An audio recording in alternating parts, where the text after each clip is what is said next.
Hello everyone and welcome back to another installment of the Splash HD weekend event. Today we have Spyro 1 miscellaneous category. Today we have 80 dragons, really enjoyable category, and two of the best runners in the game doing it again, Groxu and House. A little bit of a rivalry we got going on in this, which is great content if you ask me. With me today I've got T-Bone, if you want to introduce yourself. Hey, I'm T-Bone. T-Bone is live on the Twitch, in the community, and everywhere else, I guess, that I exist on the internet. You know? Yeah. What do you think of the fixture today, T-Bone? How do you think the runners are going to be doing? All right, so they're doing 80 dragons today. If you're not familiar with the category, they have to collect all 80 dragons in the game, which, you know, that sounds self-explanatory, right? It is different from some of the other categories that you've seen on this channel before. For example, 80 dragons is not 100% because they're not really worried about gems. They'll pretty much be ignoring gems in this run. And we'll see why that happens early on, why they're going to ignore gems. But they are going to collect all 80 dragons. We're doing a best of 3 race. And we'll see, and it gives us an opportunity to see some skips and a major skip really early on that we don't normally see in our races on this channel. So, NBS is no Bloona skip. We are going to be utilizing Bloona skip today as part of Age of Dragons. So that's very exciting, for our runners. We'll be giving them the countdown soon, if not already. I think we just did. So we are off. Groxu's got the early 0.01 lead over House on the silly little timer thing. Race is basically over. It's pretty much it's a done deal. Done deal. Yeah. It's a really good way to open the category. Yeah. Oh, they're tied now though. Ooh. They're tight. Yeah. No, so we're gonna see a very conventional opening homeworld. Hey, Gold Luigi, thanks for stopping by. We're gonna see a very conventional homeworld. I think you're gonna see him do Stonehill, Town Square, as well as you're actually going to see them dip into Toasty and into, what's the other one? Dark Hollow for a bit. Yeah, Dark Hollow. Because they need to collect all the dragons. So we're going to see some levels we don't normally see, such as those 2 levels and the levels in the Dreamweaver's homeworld, which we will see shortly. So you're going to see they're just going to take the shortest route to the dragons as they can. Not really worried about gems. They collect gems incidental. Yeah, gem count isn't too big in the 80 dragons route. No. With a skip that T-Bone explained a little earlier. We'll explain more when we get there, but thanks to that skip, gem requirements are pretty much non-existent. Yeah, the Bloona skip makes it not really necessary. Yeah. And hello to our friends in chat. Great, thanks for stopping by. Really excited for this and excited to have them, get to run and show off a cool category. So they're gonna be neck and neck for probably a long time. Because again, you're just running Dragon the Dragon. There's not a lot of tricks early on. It's just knowing the level layout and being crisp with your movement. Not bonking into enemies or bonking into walls is where you might see any separation. They'll do a little bit of guidebook warping, which is very nice. All right.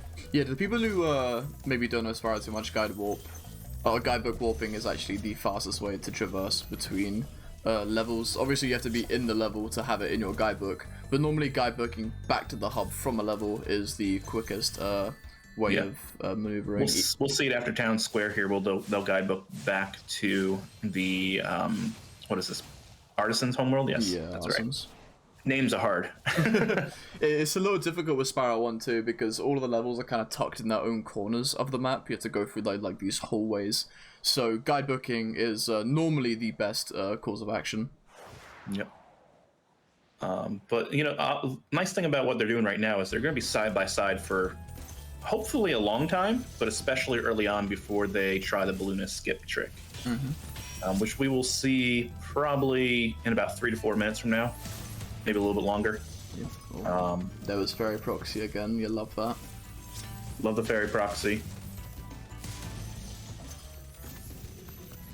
House was it slipped up a little bit. I was looking at Groxu's screen, but there seems to be a small bit of a gap, even though they were tied at Fairy Proxy. Yeah, House went for the fan chest and Groxu didn't. Oh, okay. So there's an extra 10 gems in there, but that's where Groxu got his lead. Mhm. It's just the fan chest took 2 seconds. It's interesting because I wonder what kind of gems House is compensating for with that 10 that Grox is going to have to grab later.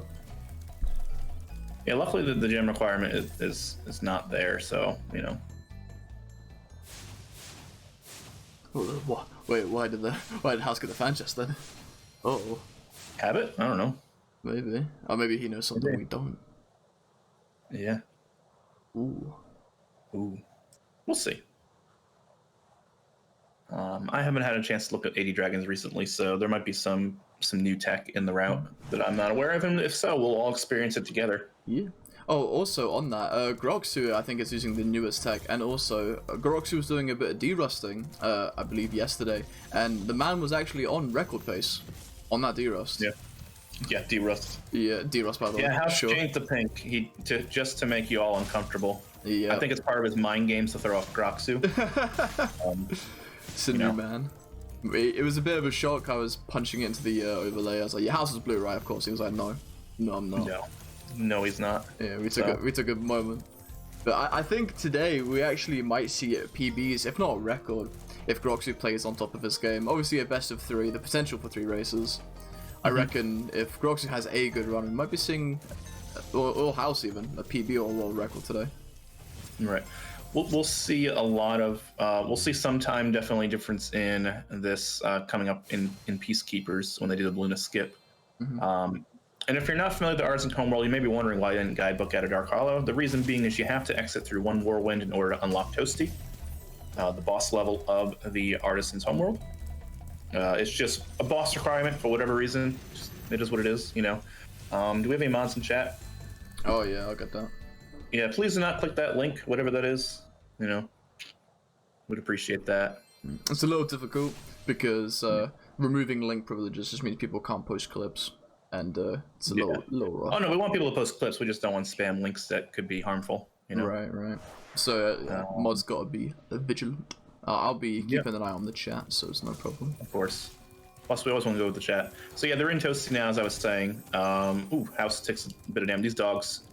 Oh, Spiral Every 1 dog dogs. has a day. Yeah, love Every 'em. dog has its day, and the Spyro 1, they're all dead. There's like one dog that just becomes a thorn on your side. And so we go into doesn't have much Toasty fun. just to grab Nevin and buy Toasty. We're done. So quick book back to Artisans, and to get our boy Nestor. And Groxu successfully gets Nestor skip. If House for some reason doesn't, he's going to lose about 2 minutes. I think we're okay. Yeah, we're good. I'm waiting for the day someone loses a fixture or a lot of time during a race because of Nestor skip. Nestor skip. So if you're not familiar with Nestor skip, Nestor has an unskippable cutscene, but if you collect him while Spyro's in the air, you can skip the cutscene. Apparently the cutscene triggers is on the ground. So that's how they skip that. Toys for Bob really taking some weird ass ways to make some things mandatory.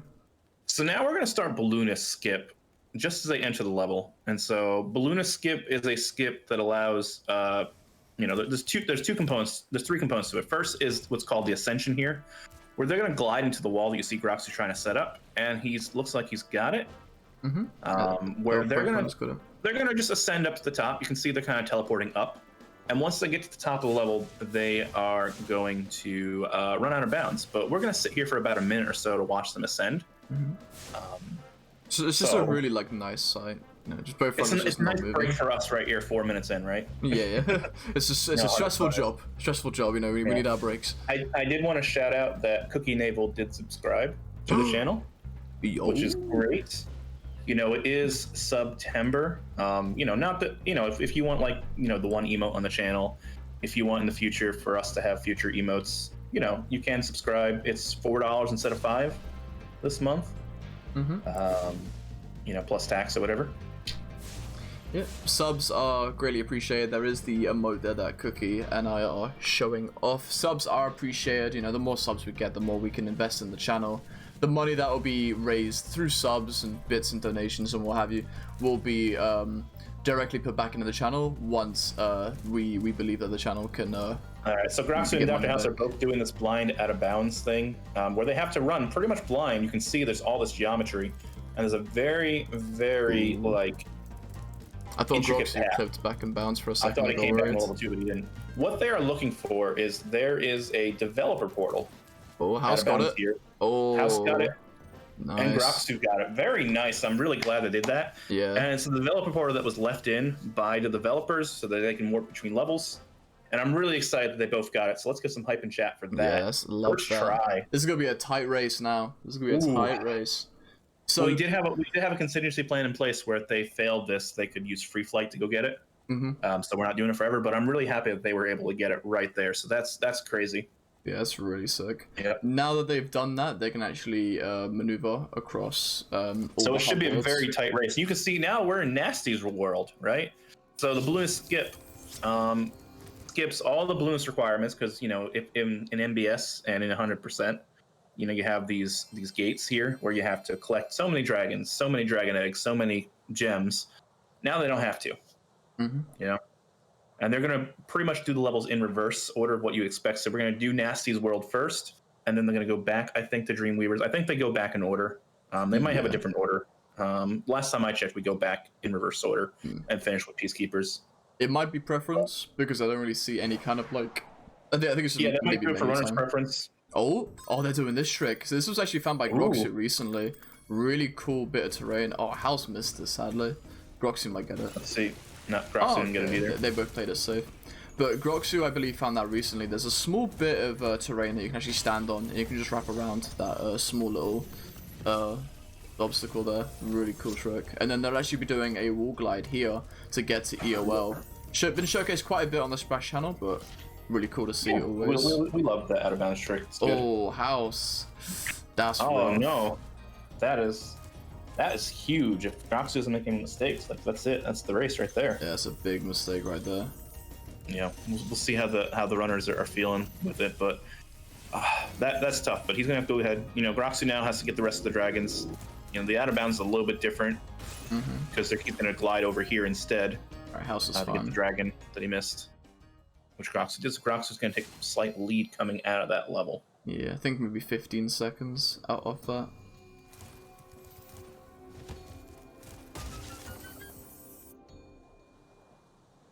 Yeah. So 14 unfortunate. seconds.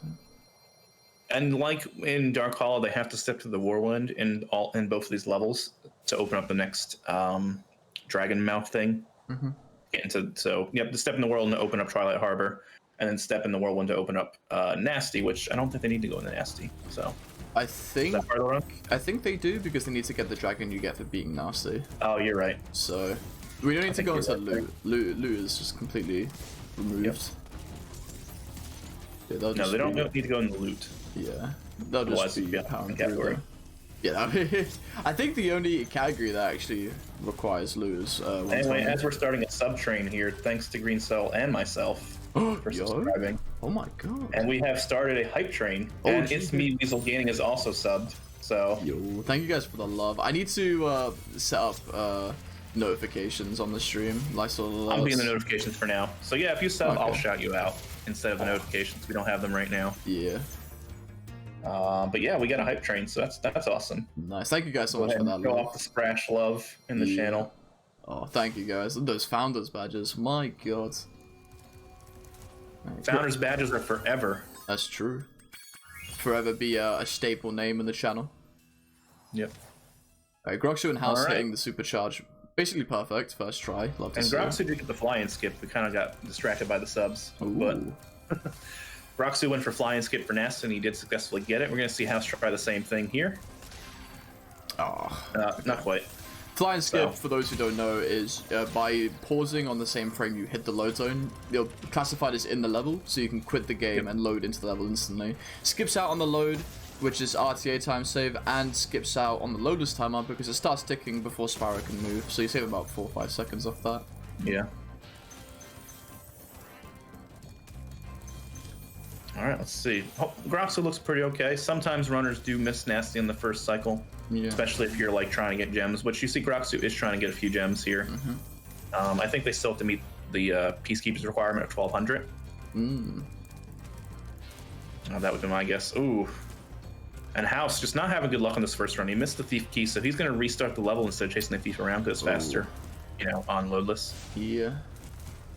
A little difficult there. I think There we go. Groxy's definitely on his A game right now. House, maybe not his race. Hopefully he'll get And a little Weasel Wessel Gaming, thanks for the 100 bits as well. better. Yeah. We're up to level 2 hype train, so that's Oh, exciting. jeez, that is kind of nuts.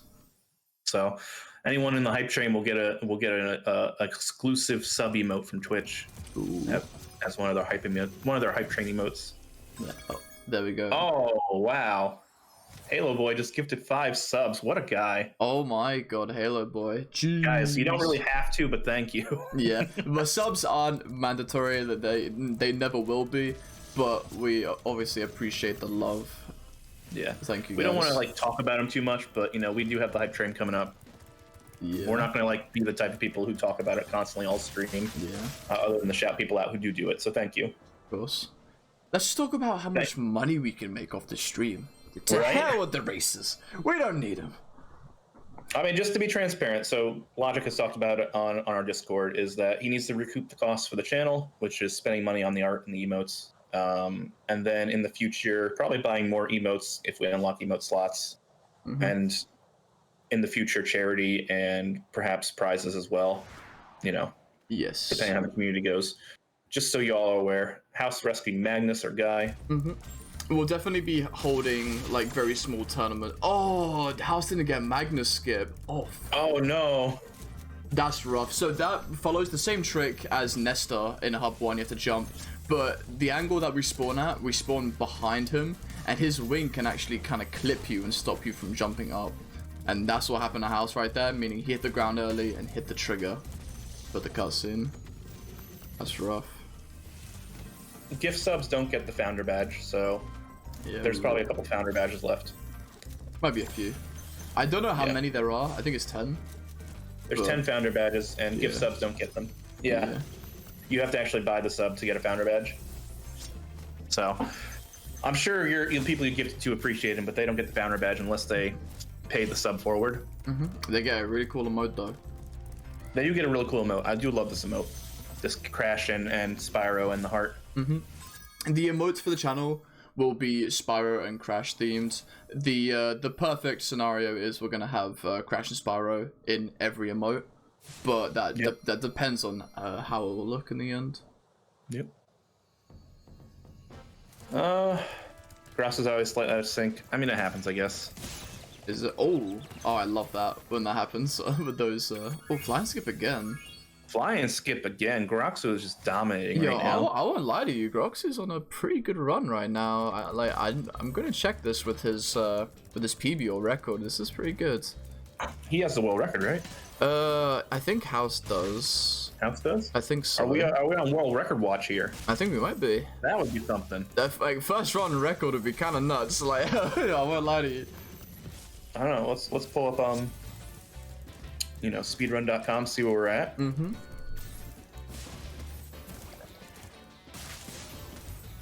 Oh, I don't know. Maybe I'm wrong, Halo, and you did it. I don't know. I thought you had to buy it, but maybe I'm wrong. I don't have any subs on my channel, so I have no idea. Sage. Everyone, give T-Bud some love. Go on, and give him some love too. Always a good commentator for the channel. Oh, he continued the sub. Okay. See? Oh, Yeah, I okay. was right. Don't doubt me. He's gonna start wars with the chat now. He knows. And another You know, one one is. thing I do like about this 80 dragons thing is we are seeing some dragons we don't normally see, like Ivor there. Oh, it's true. Yep. Normally, miscellaneous categories like this, like 80 dragons, 64 orb, or 149 egg, they serve as a nice middle ground for any percent to full completion. And it's always really cool seeing that just that in between of two very popular categories being showcased. Yeah. Is really a treat for me. Especially in like 149 egg and 64 orb gems are like not even a problem now. Right. Because, you know, you just go through so many gems while you click those orbs. There's not quite a balloonist skip like there in Spyro 2 and 3 where you can skip through levels. Right. So these routes are okay. Yeah. They're still grabbing some jet. I think when I said earlier, they still need the one. They still need the gem 1,200. requirements because what they did is they balloonist skipped to the end, you know, to Nasty's world. which saves the 6,000 gem requirement, but they still need the 1,200 to get past this Balloonist in this homeworld. Right. And then they'll still need, of course, the 50 dragon requirement in Beastmakers, and they'll need the 5 dragon egg requirement in what's the magic makers, magic crafters, magic makers, beast makers, magic beast crafters. That's what I'm looking for. I swear the names always catch people off guard. Yeah, right. It's so crazy. So the Balloonist skip. The purpose of the Balloonist skip is that 6,000 gem requirement. It erases that, which is a huge boon for this category, right? You don't have to spend a ton of time getting gems. Like you see, Groxu has only got 50 gems left, which he'll be able to get here in Ice Caverns with no effort, because that's what it is. Oh, I think House's stream. I got a 2 hype train emote. That's nice. What's the hype train emote? I think House's internet might have just blown out. Choo choo hype purr. I love it. Oh, that is a cute one. Oh, what a frame for House. Yeah. Oh, House's internet is not doing too hard. This isn't mine. This is House's side of things. Not looking too pretty. We'll get House back on stream. Still 2 more races to go. You know. I believe House is still playing. Yeah, he's still playing. I think it's just kind of an interruption in connection. That happens when you come from Russia, I think, sometimes. Yeah. Oh, there we go. All right, we're back. We're back. Okay. Yeah, see, Grox is having a little trouble too with his internet. Yeah, I just hit a refresh on both of their. Okay. So audio delay should hopefully be fixed now. There is a problem with Spyro in general, where sometimes when you boot the game, the audio can just be naturally out of sync sometimes. I know House told me about that a little bit ago, which is so silly to me. But plus, we're essentially seeing a restream. True. So. Oh, sorry, Cookie. That's always a heartbreaker when you get the when the subtraining emote is the same emote you have. Can we get some love in chat for Cookie then, since he couldn't get the emote? Let's get that Splash love emote in there for Cookie. Or any love if you don't have the Splash love. That's true too. Any good love. There we go. Yeah. Get some love in chat for Cookie. All right, that was Groxu again. I've not seen any mistakes from Groxu so far. No, we'll see where he ends up. You know, this is, you know, he's putting a lot of work here. Very excited to see where his time ends up. You know, so far it's mistakeless. He's got some flying skips. Balloonist on the first try. Ooh. Okay, I'm actually gonna quickly check records and see where he's at in regards to that, and maybe we can have a bit of a show on Groxu's side. House, sadly, this wasn't his race after the mistake. Still got 2 more tries though. Yeah, that's true. It's not over. Oh, actually, Groxu has a record for 80 dragons. It was taken 6 days ago. Yeah. So very recent. So it's a very recent record for Grox. Grox has been working on some of the Malicious Alliance categories, so you know, he's been kind of a force since he joined the community. Yeah. And we'll see where he ends up. What is our record we're watching for? Groxu's PB and record is at 28:02 final time. 28:02. Okay, so he might be halfway done. He's at 39 dragons, so you know, we are maybe perhaps on War Watch. Ooh. So hopefully we're not jinxing the runner. He is 3 seconds behind his PB. Nice. So yeah, there's a flying skip. Flying skip for Alpine is actually a new thing that has only been implemented recently because it's beneficial to fly him, and the cycles are actually easier. But in 120, where you would normally see that kind of tech, you're mid supercharge, so runners opt to not do it. But it's actually really cycle friendly to fly and skip Alpine. Yeah, look at this beautiful cycle that Grox just had. That's beautiful. The wizard lowering the wall for him. He was actually ahead of the wall. The wizard lowering the platform for him. Shouts to that wall not working on 60 FPS, by the way. Yep. It's a gift. And so all I have to do is grab these dragons here.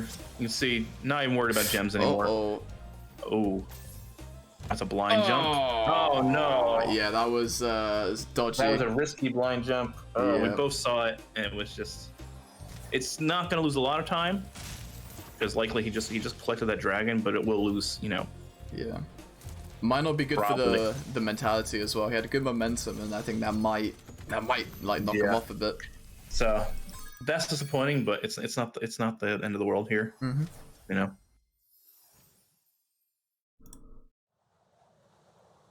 And it doesn't necessarily mean that things are happening. Yeah. I mean, who knows? I don't know Grox's PB all too well. He knows it better. Maybe he's still on pace for it. Maybe he had a mistake in his PB. You never know. Damn, Grox has been like, I think he's 4-4 for flying skips this run, which is incredible. He's just on an incredible pace right now. Yeah, frame perfect For pause, flying by the skips. way. Frame perfect pause, and Grox has hit it 4 times in a row. It's insane stuff. Oh my, oof, that was mean. Oh my god! What is going on here? Yeah, Grox is They getting are just bullied. wrecking him, and that's gonna mess up his cycles too. Oh For yeah. these platforms. It's a very tight cycle to get those in the right spot. He may have to wait, or he may just go for it. I think he'll be okay. Yeah, He's fine. just slightly late. But it's just a slight, Yeah, Sparks management might be a bit of an issue now.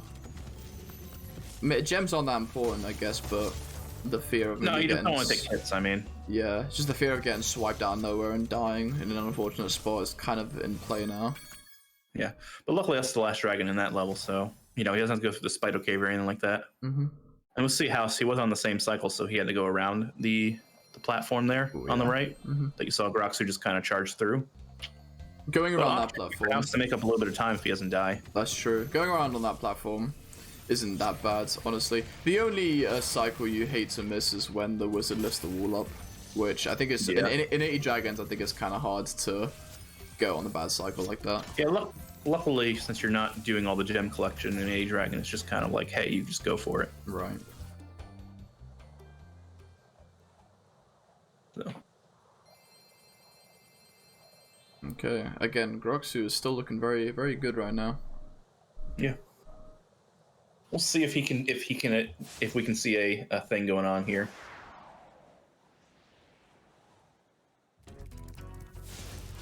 But we'll keep it going there.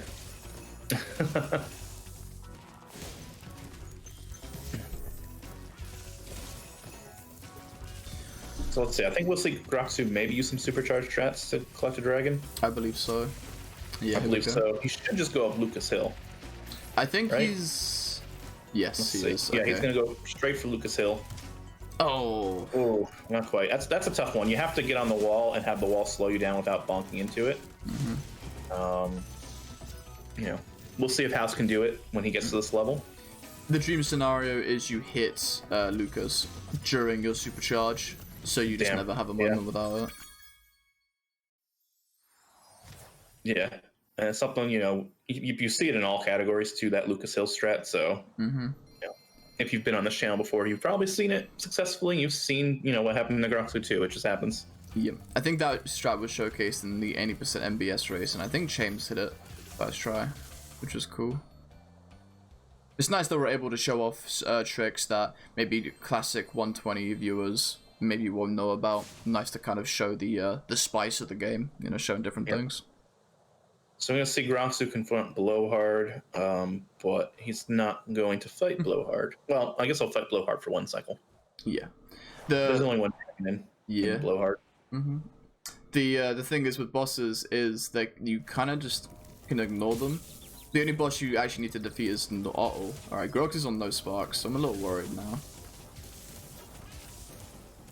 But the thing is with bosses, you don't actually have to defeat any of them except for Nork, because none of them are required to leave the hub. Oh gosh, Groxu was like on the edge of the platform. I thought he fell again. Oh. Nope. He should be able to get some sheep here going to the blueness though. Yep. And plus, the first level in Beastmakers is ridiculous with fodder. Oh, true. So it's not too bad. But it's interesting to think that there's the only boss who's required to be beaten is Nork. Every other boss is just you kind of just like enter it for the dragon you leave.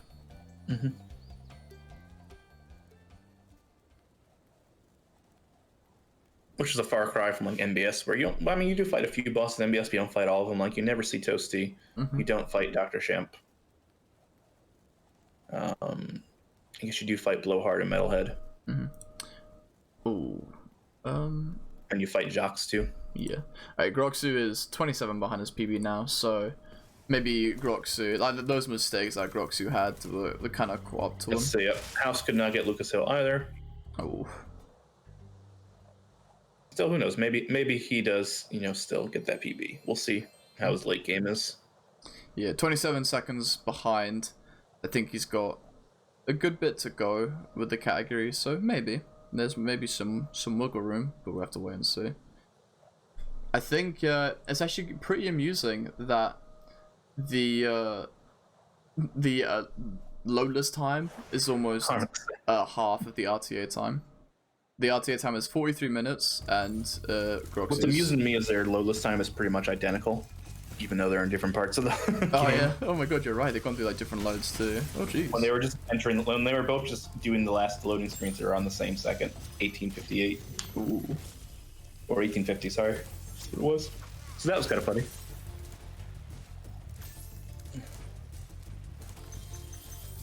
Groxus getting the booster jump there.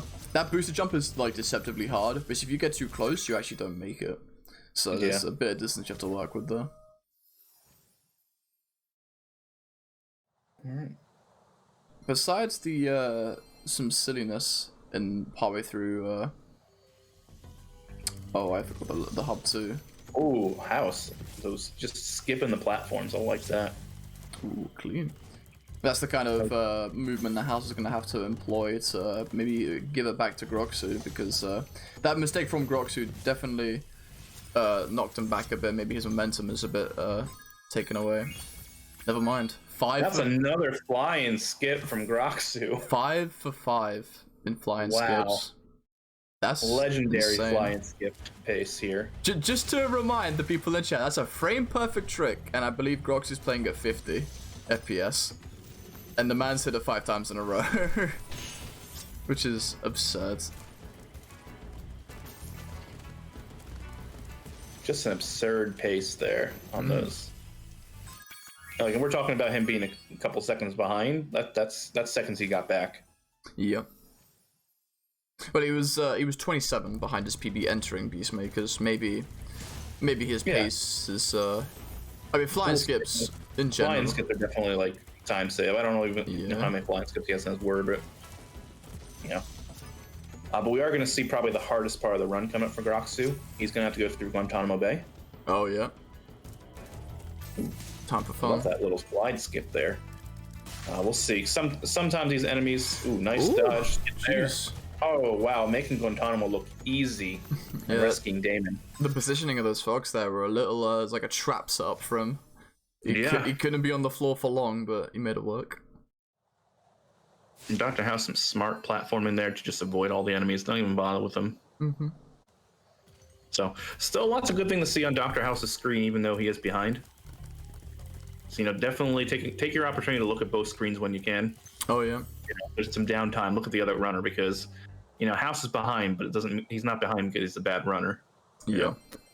The neat thing about House and Groxu is that they're both exceptionally good at the game, but they also play a little different. There are some things they do slightly different, and it makes the big difference in the end. It's always a great watch to kind of pick apart the differences between the two runners. Yeah, I've been seeing a lot of Dr. House, especially in a way that I haven't seen Groxu do, really taking tight lines around enemies rather than defeating enemies. Mm-hmm. Whereas Groxu is just, saying, hey, I'll just bonk an enemy, no big deal. Or I'll flame an enemy real quick. Which, I mean, flaming an enemy is like literally milliseconds, but, does that up. Yeah, they add up. Let's see. So Grox is going to go ahead and use some keyboard and mouse strats in order to get that quick turnaround, so that he can just go get some dragons. Oh, interesting route. I would think they would go to the little islands at this point. Oh, here we go. Okay. Here we go. Yeah, he just had to take an opportunity there. So that's a nice little bit of routing there. That's exclusive to 80 dragons, I think. And that's it. That's all the dragons. Mm-hmm. The rest of the level is just kind of running around. Oh, I think House double quick game on accident. He's made that mistake twice now. Oh no, he quick game on purpose. You want to quick win in Misty Bog to teleport back to the beginning of the level? I think he already did that before though. What I was saying. I swear I saw him quick game twice in Misty Bog. No, it's the first time. Hmm. Okay. Unless he did it to refresh Sparks. Maybe. I couldn't tell. I know he did it twice. Maybe he hit flying skip and I didn't know. Let's see how House handles Guantanamo. We just saw how great Groxu was. Oof. Oh. Oh no. Yeah, he probably did restart for Sparks because now he's got no Sparks. That was it. Oh, I'm happy he did, because that would have been an unfortunate spot to die there. I think in regards to the worst, I think in regards to one of the worst spots to die, that room might be the worst because you have to do that entire glide to get back over there. All right, there's Siddiqui, and guess what? No Metalhead, no Jank Man. No we can celebrate. Man. No Jank Man. Jank Man. No. A lot of 120 runners, a sigh of relief, knowing that they don't have to see that. So Groxu is entering the last homeworld after getting out of Metalhead. But this is it. A couple levels left for a couple of dragons. I believe his last dragon will be in Jax, right? Yes. Jax. The time will end on the last dragon. He's got, I think, less than 20 to go. We'll see what the. No, he's 21 seconds behind his PB now. So he definitely made back some time. I think the flying skips might have been the key for that. Flying skips. We'll see if there's some movement in here. Especially, if you're a runner with later levels, your later levels are always never as crisp as your earlier levels are. So usually there's time save in later levels. Yeah. Oh, House Bonkin. Thank you, Ringstall. All right, so Haunted Towers Dragon is last.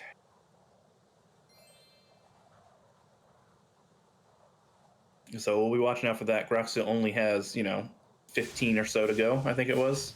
Yeah, I think it's at 82 now? 62. Oh, 62, sorry. Right. No, House is at 62. Oh, okay. He's a couple levels ahead, so he might be at, Oh, right. Oh, 64. 64, Okay. there we go. Yeah, so that's it. 16 dragons to go. We're almost there already. So you think about that, what that Bluna skip does for you, because, if you're running MBS, which is just any percent MBS, it's about a little over 30 minutes, right? Right. And lidless. And if you're running 120, of course, it's an hour 10, hour 15 for like the top runners. And Groxu and maybe House, we'll see how he ends up, should finish under 30 minutes despite collecting all 80 dragons. Like, you can see how long gem collecting just takes you. Yeah. Get that 6,000 gems. That is normally the requirement to get out of this homeworld, the Dreamweavers. Oh. Groxu is, I don't know what he's doing. I think he had a blunder there. I think he might have got an angle wrong and he kind of confused himself. Yeah, I'm not sure what that was. I think he just went the wrong way. Is he okay? I'm not sure what Grox is doing. Is there like a glitch that we don't know about? I don't know. I think we might have missed something. An invisible platform? Oh, I think he's trying to find that. Yeah, there it is. He was trying to find that, but he just couldn't find it. Oof, that's because unfortunate. there's a dragon down this lane. Damn. That is unfortunate. I don't know what happened there. He won't be too happy with that one, I think. No, he won't. Maybe just a little bit of stage fright or something. Maybe. I mean, EXE stopped working. he did have that mistake in Alpine where he kind of like turn jumped a little too sharp and didn't make the jump. Yeah, but I felt like he knew where he was going there. This one, I looked like he just got lost. Like, we don't normally go into this level unless you're doing 120. Like, if you any percent and N% MPS, they don't go in this level at all. And certainly, you're not spending time collecting dragons. I'm curious now that I might have given House a little bit of wiggle room. I'm a little curious now. We'll see. He did catch up to the level, so he's entering the same level that Groxu's exiting, which hasn't, happened in a while. Yeah. I think he definitely is making up time. Yeah, the Lola's timer being a minute behind. I don't know how long this level takes in general, but I think Groxu left it with a 24:38, or no, 24:30. I think it was. Something like that. So we'll see what happens. We'll keep the suspense and not do a time check. See if House clawed back a lot of time. If he did, that would be amazing, considering the problems he had early on. But hopefully, by the second race and the third race, the runners are warmed up and we're ready to go. Right. Oh, House is actually going to employ a different route to Groxu here. Yeah, House is coming down here first for good old Sasaki or whatever the dragon's name was. Yeah. Well, it won't be making the same mistake as Groxu, that's for sure. Yep.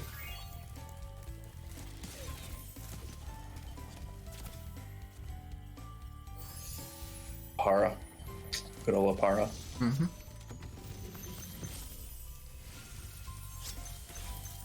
Alright, Groxu, 9 dragons left. We are almost there.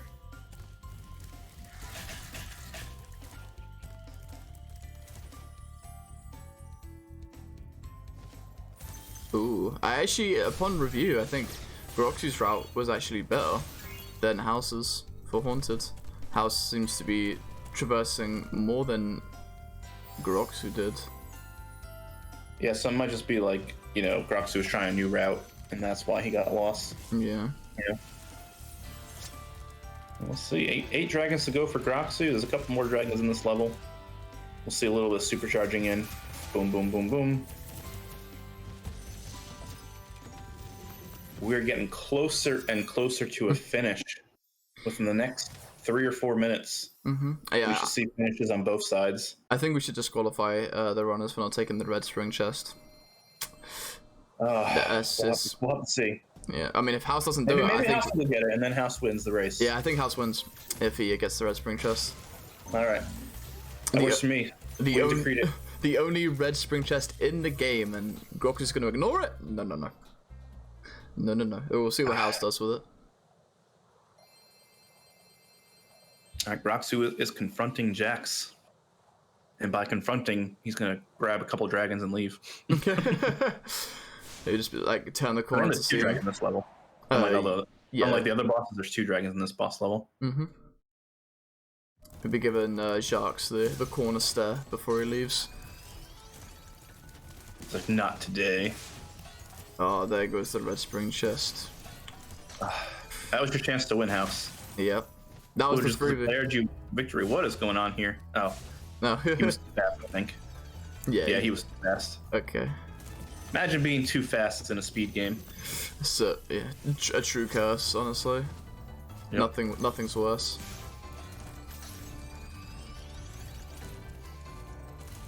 Oof, Groxu really taking these types of jumps. I was really worried about that, but having some trouble with the platforming. All right, I'm gonna give Jack some side eye here. There's Jack. And we're gone. Not today. All right, 5 to go for Groxu. Mm-hmm. That's it. Race number 1 is almost over. I don't think we're on World Record Watch anymore, but if we were, what is the time to beat? Time to beat would be at 28:02. 28:02. Yeah. I don't think we're there, but we should get pretty close, which should still be pretty awesome. It would be pretty good. I know Groxu played well. Obviously 5 for 5 flying skips, but I know he's made some mistakes that he's gonna wanna fix in the later races. Yep. Or race if House can't catch up in terms of skill. Because even though House is still playing well, House made 1 or 2 mistakes early on, which kind of set the tone for the race. Yep.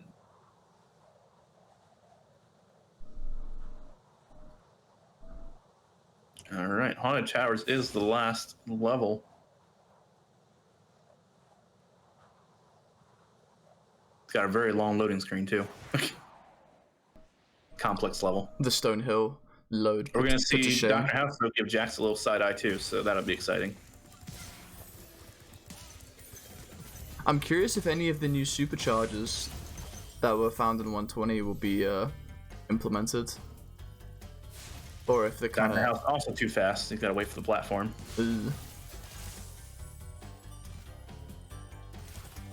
We'll see. There's a supercharged ramp in here. Let's see if Groxu takes advantage of it. Oh my god, House. Jesus. That was a very short All right, jump. 3 though. dragons to grow. It's not a world record this time, but maybe next time. Oh, House. Yeah, House was playing very aggressive with those glides, like barely giving himself any jump time with them, and it bit him back All right, here we go. Groxu using a little supercharged strat here. This is all reliable. None of the new stuff implemented, which is fair enough. That's fine. Still gotta collect the dragons, so. All right, 78. 2 more for go for Groxu. All right, 79. Time is on the next dragon. Mm-hmm. Just 1 more left. 1 more loading screen, 1 more dragon. That's that.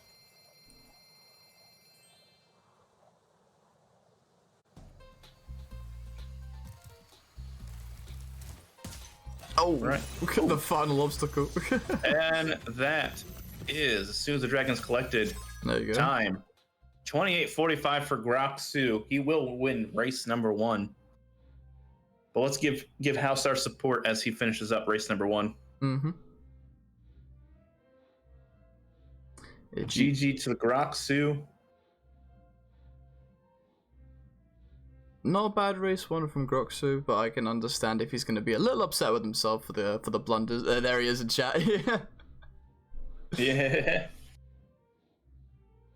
GG to Groxu, 28:45. We'll see what House ends up with.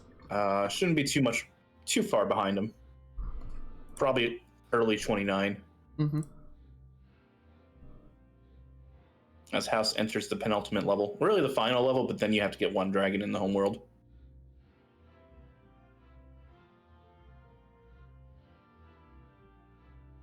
We'll see. House getting a fairy kiss for good luck. There's also probably there's actual purpose for it, but you know.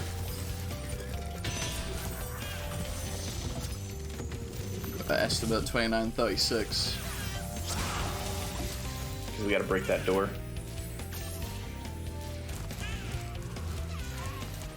Yeah, Groxu wins game number 1. You see IGT even 20 minutes and 29 seconds.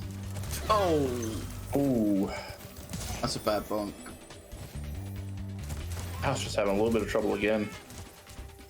Oh my. Oh yeah, House is not feeling it right now. No.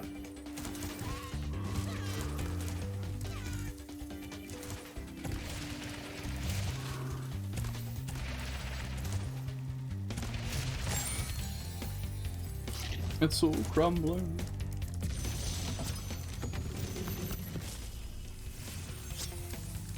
All right, 2 more dragons for House.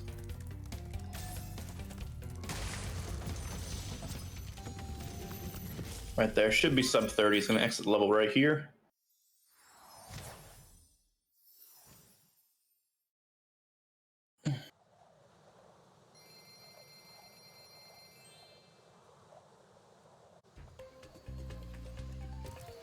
All right, and time is on when the dragons collected. The House did the same thing, except he didn't fall in the water on Mazzy. And that is time right there, 29:55 for Dr. House. Great race game 1, still sub 30. Mm-hmm. All right. Okay, so that was a good first race from both runners. I won't lie, but I know I think both runners are gonna have their problems with this run, with their respective runs, for sure. All right, I believe we are going to have a small break, and then we'll be back for race 2. We're gonna give the runners just a moment to recuperate and get back in the headspace, you know. Yep. Should get some intermission music. Oh yeah. String beats. Bring it back here. Stream beats to vibe and listen to. Okay, there we go. All right. So, I did not change the intermission overlay. Okay, well, forgot to do that. Whoopsie. We'll bring it back. Whoopsie. Whoops. Okay, so in terms of as a summary for race 1, I guess, T-Bone, what did you think of that race, and what are you kind of hoping to see in the next race? My favorite part of the race is that both runners did get the out of bounds, the Blueness skip. Didn't have to do it over or anything. So we did. You know, I mentioned it previously during the run that the runners did agree to a house rule that if they were to fail Blueness skip, they could enable the free flight mod to go get it. But they do have to successfully complete the ascension part first, which is that minute wait of watching them ascend. And they're not supposed to fail the out of bounds on purpose, which I don't think you would want to anyway, because it's probably slower to fail the out of bounds and use the free flight than it would be to just get the out of bounds done. Because you have to die, and it's anyway. But that is the rule we agreed to. Very excited that we haven't had to see it. Hopefully, we'll get another shot of either one or both runner getting Blueness skip, which would be great. It's great for us, and it's great for the the event, because then it actually makes these runs valid, because they have to use the free flight mod for the race that invalidates the run. Mm-hmm. And we were, for a while, on world record watch with Groxu, so... Yeah, he was just saying in chat that he was 3 seconds ahead after Magic Crafters. Behind, sorry. A really good run on his part. Yeah. I'm wondering if he hits 5 out of 5 flying skips again on this next run. Would be nuts. That would be nuts. You got all the flying skips, just a couple of, looks like maybe mental mistakes, perhaps. Yeah. Getting lost inside of them. Oh, jeez. Jeez, getting lost inside of Dark Path. I think our runners are ready, and we're going to be starting shortly. Yeah. Oh, I think Groxu. Oh, yeah, our runners are ready, so okay. We're going to give them the countdown in the broadcast here as we kind of, look ahead to the second race. We'll see it going on. 3, 2, 1. At some point, they will start it from here. I was going to say, like, you giving the countdown now? They can't hear us right now. I know they can't hear us. I give the countdown for chat, and I thought you were doing it for them. No, alright, oh. But good luck for the second race. We'll see if House can get it back and force us to game 3. All right, the runners are preparing right now. Groxu's having a seizure on stream, but that's okay. He'll get it back, I'm sure. And now House is too. How exciting. All right, we should be off. And we're off. Grox is in. Oh, House should be in momentarily. There we go. There we go. 0.01 to Groxu this race. It's over again. No, House has it. Yeah. It's a 0.01 this time. Oh. Yeah, race done. So, GG. The race is over. I guess House is winning. Yeah. Right, Groxu had the lead the first time, the 0.01. Oh, true. Never give it back. I definitely have the feeling the house is warm. Oh, look, 0.1 again. There it is. Oh man, he just lost 0.2 seconds. 0.02. I'm sorry. Oh, yeah. I see now. I think this is Grox's race. You see right there. You're right. But All I think we're House... gonna get a race 2, and we'll get hopefully another shot at Balloon Skip, because that's exciting and that makes the run valid. Mm-hmm. Which I don't know about you, but I wouldn't mind seeing a world record from either runner today. That'd be exciting. We haven't really done. Have we done that in any of our races yet, where someone just gets a world record live? Yes, I did that. Oh, you did that. Excuse me. Yeah, I don't know. I know we've had a lot of PBs in the. We've had a lot of event, PBs, but I think a world record. The most famous one being Surf Spyro 3. Oh yeah, massive PB to win the relay race. I think we had a lot of PBs against Surf's PB. Was definitely the best, just out of nowhere. But yeah.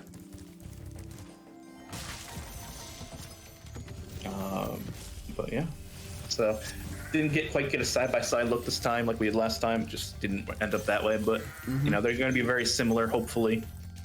Hopefully House doesn't have issues early on like he did last race, right, and they can stay pretty close together. I definitely think House is pretty warm coming off of that first race. Obviously he's going to have he's going to want to play better than that first race for sure, so I think we'll see it. Well, yeah, we did see him definitely get some time back, I think, towards the latter half of the race. And yeah, he made a mistake later, but he was also taking more risks, I think. Once you get that first death in a race and you're behind, like at that point you might as well take risks. Whereas if you're like on a PB pace in the middle of a race, you might play a little bit differently. Certainly if I'm running on stream and I'm on PB place, I'm definitely going to play differently than if I'm like 2 minutes behind. Right. I think a lot of runners approach it that way, whether it's consciously or subconsciously. I know for me personally, I'll make the conscious choice to play safer if I'm on a good pace, like threatening my PB or something like that. Mm-hmm. I'm curious with how that's going to turn out, because I know Groxu is going to want to get that PB. I know Groxu is going to want to get that. House, I would think, would be the same way, but when you're 1-0 down in a best of 3, there might be some different things you want to get done. Oh, I thought House missed Fairy Processor for a moment. I was really worried. That would have been bad. Oof. He's good. And like I said, the runners have still got to collect 1,200 gems, so we are seeing him go for mostly big gems, like 5s and 10s. Not gonna see him go out of the way for 2s much, unless there's further 10 there. He bonked on an ox. You love it.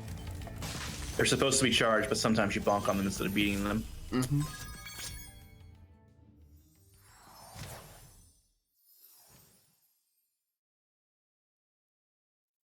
All right, we're gonna see a little bit of Dark Hollow, something we don't normally see. So this is exciting.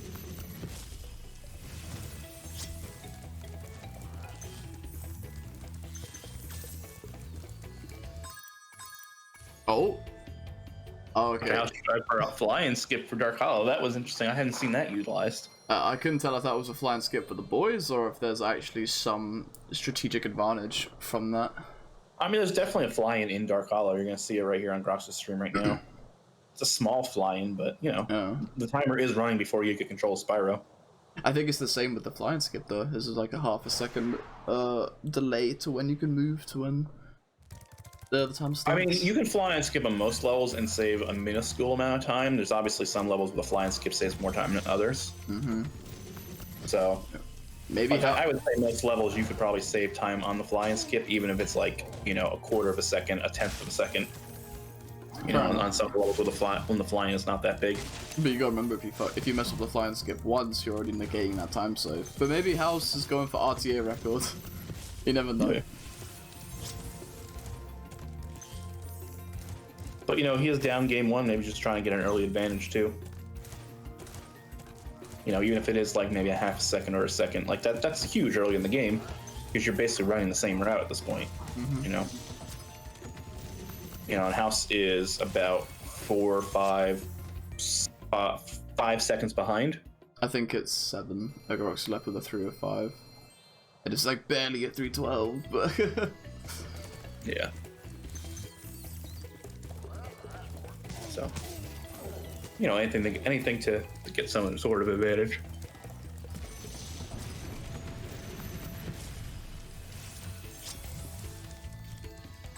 All right, into Toasty. oh, he's doing it again. Oh, it was a fly and skip for House. Okay. Man's going for RTA record. But look how fast he got. He actually just got ahead on Groxo on stream because of that. But that's actually kind of nuts. There's a lot of RTA time save there, damn. Yeah. Definitely some RTA time save, but I also think it saves some loadless too. A little bit, yeah. I got a second try, so I don't know.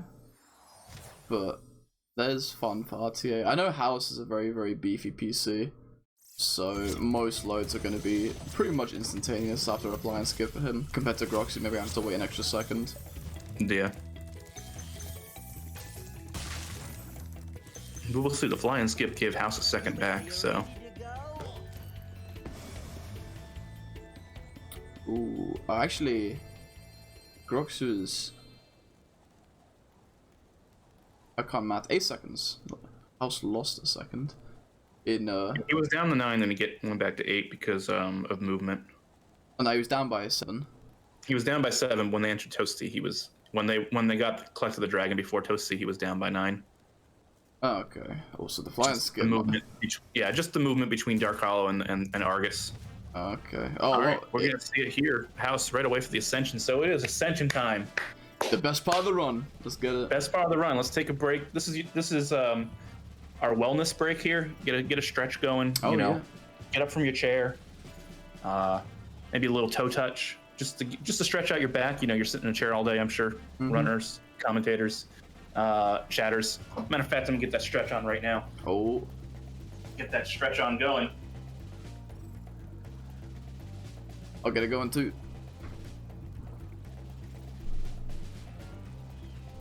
All right, I got that stretch on, and we're still ascending. We're still going. Still going. So, you know,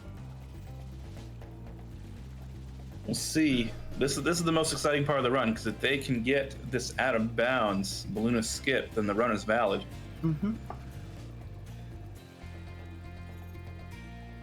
I don't know if Logic took advantage for the stretch break, but I know I did. No, I did. Yeah, I got up and stretched my legs, stretched my back. All right, House is into it. Let's see how they do. It is so tough and so tight. House had a bonk, but he's still out of bounds. I think he's still okay.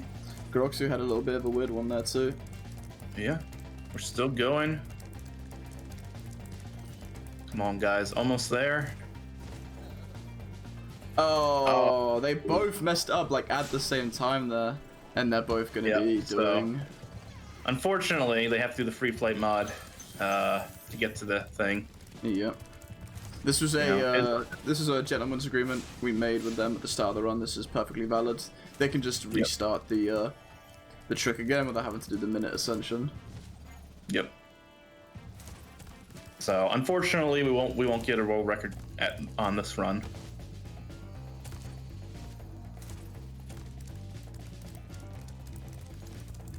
Although I thought they agreed that they could just fly into the portal, but I guess we're gonna watch the out of bounds part again. That's fine. The outbounds, there's some good challenge to it, trying to nail it. Oh, house clip back in bounds. Right at the end too. Jeez. Yeah, so, you know, this is kind of the trial and tribulation. Groxu, same thing? Oh, yeah, I think identical. He's actually... Like stuck. He's stuck. No, yeah, he's actually like stuck. Oof. So again, you know, Groxu can use the free flight mod once he loads back into the level to go ahead and, you know, find the thing. Get back up. Yeah, he's just gonna come back up here. So, very unfortunate for both runners. Oh, and House. Man. You saw how easy it was in the first run, you think is an easy trick, but they are showing you this is not easy, you know. Yeah. A lot of that first run was luck as much as it was skill and knowing the level layout. You know, but they're gonna keep giving it a go. Groxu missing that again. Jeez. So, hey, you get to see a little extra of peacekeepers here, so that's exciting. The outbound stuff's always cool, just like running along it. Yeah, if you look at it, you can understand the moving parts to it. There's a lot of difficult things that need to be kept in mind when they're doing this trick, and I think House is good. Yeah, there you go. There we go. House has got it, so that's going to give him an opportunity to maybe take the lead in the race. We'll see. If Groxu gets it now, I think he'll be good, but we'll see. Oh, and he took it too wide. Oof. Yeah, it's such a thing. So Dr. House is going to take the lead as Groxu is going to go ahead and reset again.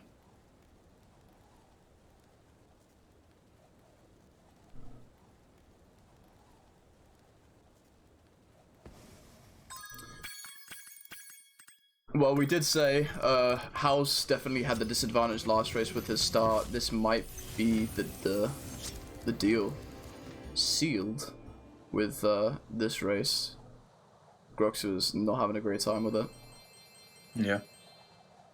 So we'll confirm both runners before the third race in case, you know, because we don't want him doing this for 20 minutes either.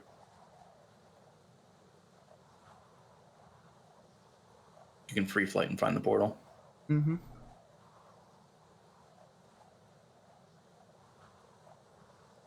Oh, Groxu. Ooh. See how tough it is. We're gonna see Dr. House try for a little out of bounds thing. Nope, not quite. Didn't quite get it that time either. Playing it safe, just fine. I think the best way to do it is you stand on another small bit of terrain, but if you do that and miss it, you actually risk going down to green sparks or losing sparks altogether. And in Nork Nexus, it might be a bad idea. So, plus I don't know if the runners, because they're both muted in the other channel, I don't know if they're talking to each other and they know that Groxu has still not gotten past this. Luna skipped. No, they might be tuned into the stream, but yeah, for right now they're both muted. Yeah, so no idea if House knows that he's really far ahead now. Yeah. But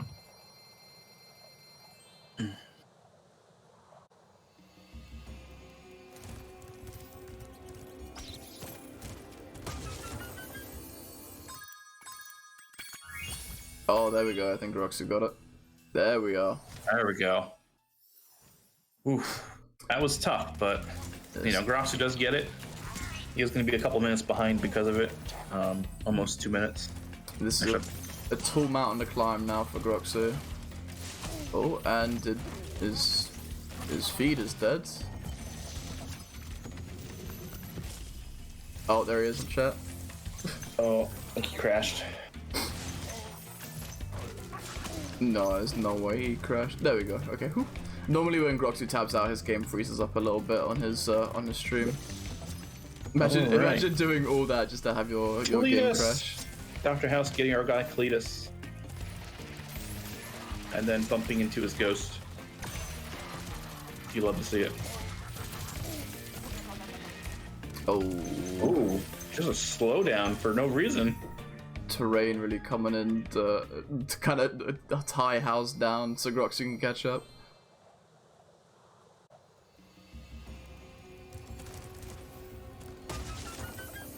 I mean, it's going to take a lot of compounding mistakes for Groxu to catch up. House got the flying skip, but he didn't quit the game. No. That makes me wince. That I'm actually upset at that. Jeez. He got the frame perfect pause, but he thought he was on continue, so he hit up, and it just took him back to continue anyway. Oh. That is a heartbreaker.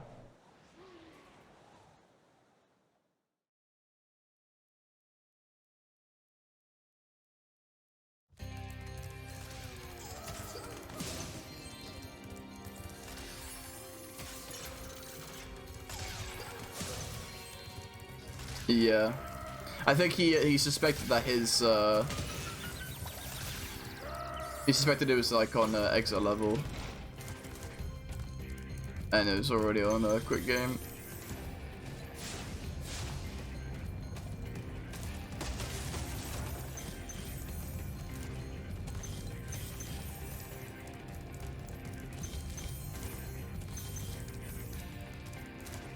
Oof. So, a little cleanup here. Dr. House is, of course, chasing down Ganassi Gnorc.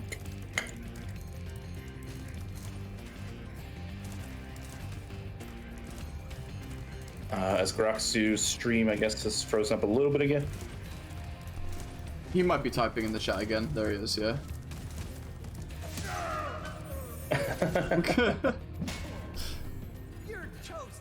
And that was a definitely a unfortunate set of events, but that's probably a one-time thing. I definitely don't suspect that kind of thing to happen again. No, it happens sometimes. Yeah. Let's see, does Dr. House get Magnus skip this time? Yes, he does. Oh, Groxu. Oof. Just getting tallywhacked by some peoples. By enemies with paint guns.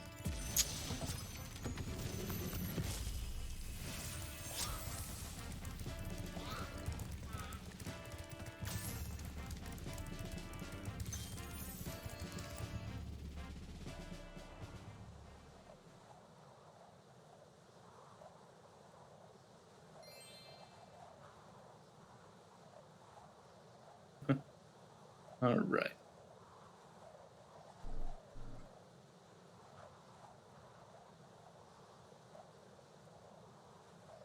Oh, that's new. I didn't know you could have animated emotes. Oh. Oh yes, a new Twitch update. They also allow follower emotes for some channels, which is really cool. I think it's for partner channels though. So Sage. Hey guys, let's get Spyro. Let's get Sprash the partner. Let's get it to partner. Yeah, right. Get those follower emotes. None of our own channels are even there. Well, but I think Groxu also hit flying skip for Nork. I missed. I don't know. Is that the first flying skip that we do in the run? I think it is. I don't know. I'm just curious if Groxu's gonna go for that the 10 for 10. Yeah, I wasn't watching Groxu's stream at the time. I was seeing what Dr. House was doing, and I should be paying attention for the flying skips, but we'll call it 6 for 6 right now.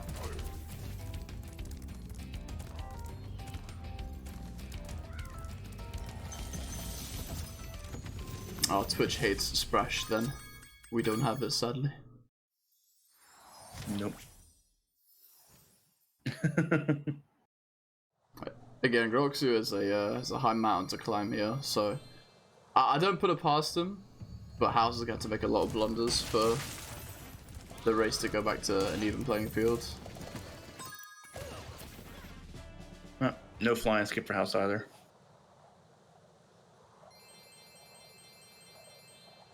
We do get the Magnus skip though for Groxu.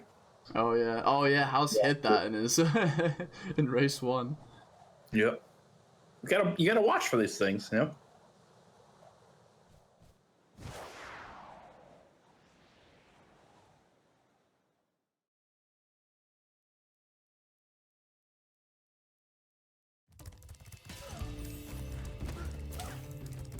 All right, we're getting to see a little Clifftown action from House.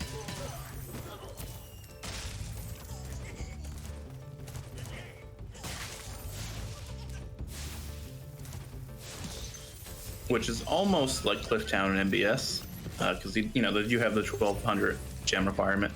So you saw him jump up to get the rocket chest a little early. He'll still grab some nice gems at 10, at 5 there. Oof. Hitting some enemies. Yep, all these fives. All these fives. Here's the chest that was broken by that rocket. Just lots of opportunities for gems. Not something you're going to see through the rest of the run, but we do get to see it early on, so that's always fun. I kind of like the MISC categories because it does mix a lot of categories. Right.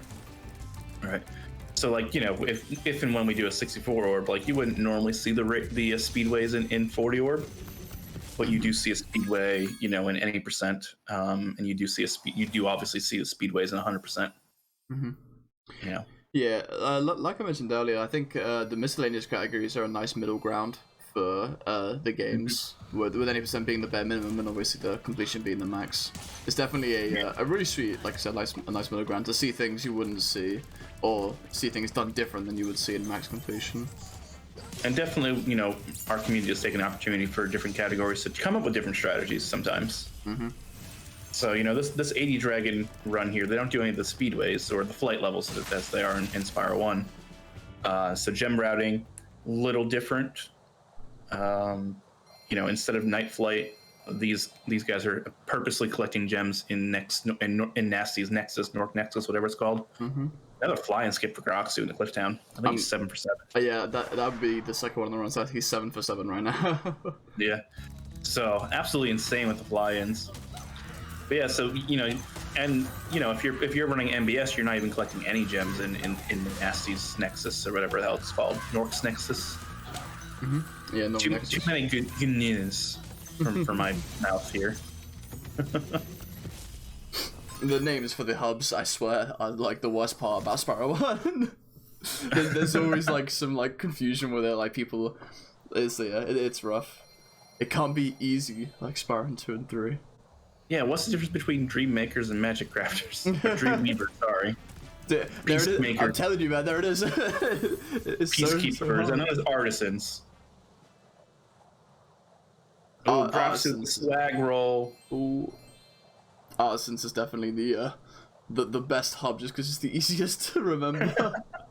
I don't know. I still have trouble. Like, is this Peacekeepers? No, this is Artisans because it doesn't have like the keeper maker thing. Yeah, it ain't got that gimmick going for it. It doesn't have a gimmick, and so it's always the name I forget. Is this Clockmaker's World? I don't. Cobblers? Dream Believers, I think. Hold on. Dream Believers. Trying to figure it out right now. Okay, how? Dr. House is extending his lead. We're gonna see some cool little like you would never go through here in NBS. I don't think that you can use that. You would use part of that route maybe in 100%, but yes. You're also gonna get all the gems too. Yeah, so, when we go in that direction for 120, we actually take a death abuse before that dragon. But this is kind of like that jump to never mind. But that jump is an exclusive. Deceptively hard. Yeah. 6 for 7. Oh, that's 6 for 6. Ooh. I think I thought he was 7 for 7. I think he's 7 for 7 because he got the one. Yeah, you got it for Nasty and then for Peace. For. Or maybe he didn't attempt the Nasty one. We weren't even paying attention. No, he hit it. He hit it. I saw it. Yeah. Alright. Just miscounting. But we'll let him focus on running rather than contradicting him. But we'll contradict him on commentary. So We'll let him have it. Yep. Really can't even respond. I haven't really seen. Oh, besides that death anyway, House had a pretty good run up until that point. Well, I mean, they're not doing the balloon. They didn't get the balloonist today. Oh, true. Well, I think besides that, I think House is. Yeah, movement-wise, has been great. Yeah, movement-wise, has been pretty solid. Yeah, it's 7 Groxu. I should probably put it in chat. Yeah, I think he heard if it's Yeah, I don't know. if he's listening to the stream and he heard that we're gonna start bullying him, I think we're gonna get an earful when he's in the VC later. He's got it. English is not his first language. Give him a break. True. I don't know what that has to do with counting, but sure. Their numbers be different in other languages, bro, I swear. Yeah. Does House get flying skip? Ooh. Nope. It's actually interesting. House and I can't find the Groxu. house's only flying skips, the ones that apparently don't matter. Oh, say again, sorry, the ones that don't matter? I said the ones that House has successfully has completed are the ones that don't matter. Oh, you're right about that, actually. He's hit all the ones for like the half a second time saves, but then the 4 or 5 Or the second time ones. losses, because Green Soul said at least one of them has a time loss. Oh, yeah.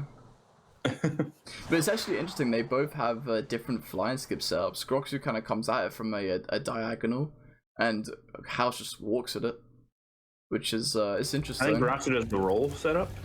I believe he does it for a few of them, but any chance he gets, I think he does like the diagonal glide. Alright, let's see Dr. House. He's gonna go ahead and race against these wizard cycles.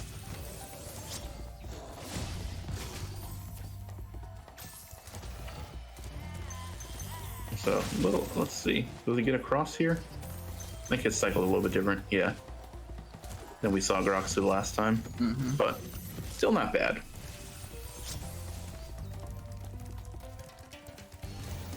Crack it. Like both runners have had very exceptional levels, but it's a bit of a shame that that trick of the out of bounds maneuvering just wasn't on their side today.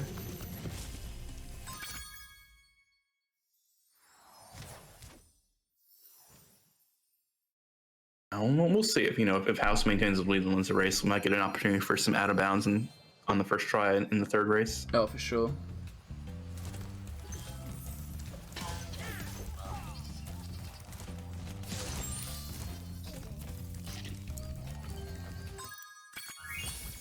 Oh, hey, House hit it. Going. Oh, and Groxu hit it too. 8 for 8. Oh my god, yeah. Even if Groxu like messed up earlier, and this may not be a good run for him final time wise, the fact he's hit 8 out of 8 flying skips is insane. Honestly, a really impressive achievement. Absolutely crazy.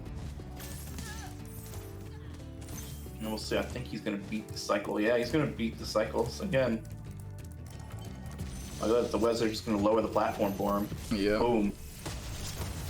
So something about his setup is just a little bit faster where he beats the cycle where we saw House have the weight on the wall. I believe, did House hit flying skip for Alpine last time? No.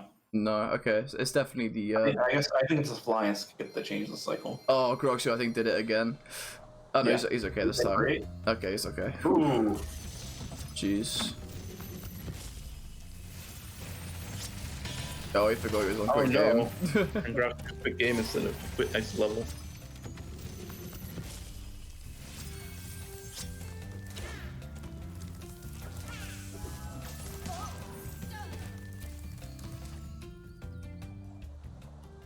Alright, Wizard's Peak will get a second shot for both runners at Lucas Hill. Mm-hmm. So I think Lucas Hill is pretty impressive visually when you get it. Oh yeah.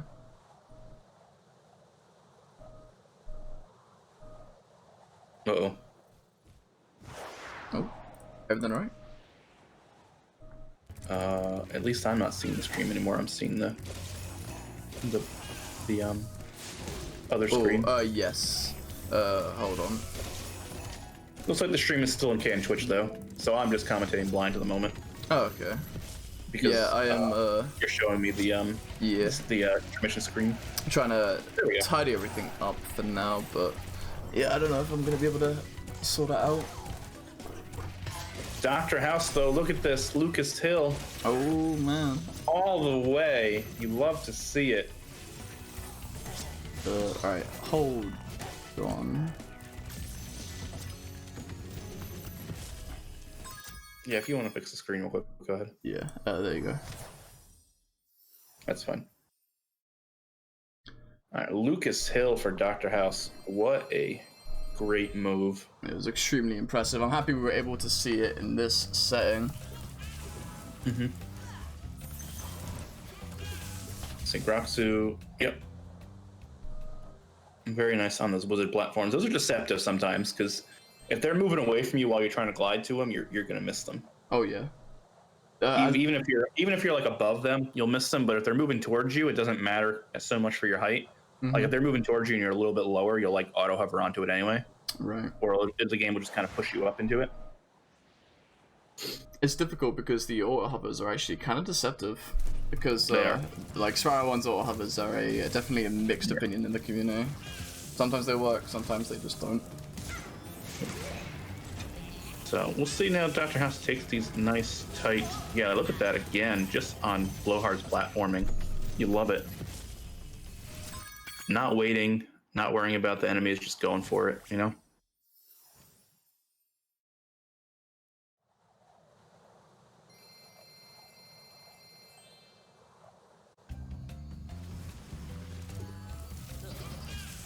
Would you like to go?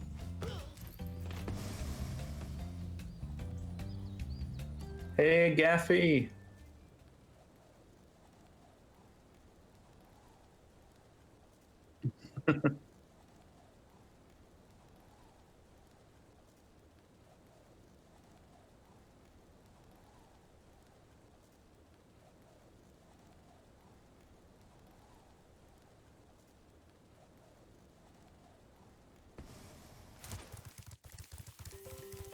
All right, we're gonna give Groxu a chance at Lucas Hill here. Let's see. Up against the wall, very nice. Taking it all the way. Oh, one enemy preventing him from getting all the way up Lucas Hill. Gaffy, thank you so much for subscribing as well. Oh, thank you very much, Gaffy. Love I that. think that'll put us at the 10 sub points you need for another emote. Yes, I believe Wow. we're at 13. So if and when we get the emote made, you know. Appreciate all the love. I won't stay on the topic for too long, but all the support is greatly appreciated, and all the funds go into recuperating the funds spent and adding to the channel. So thank you guys so very much.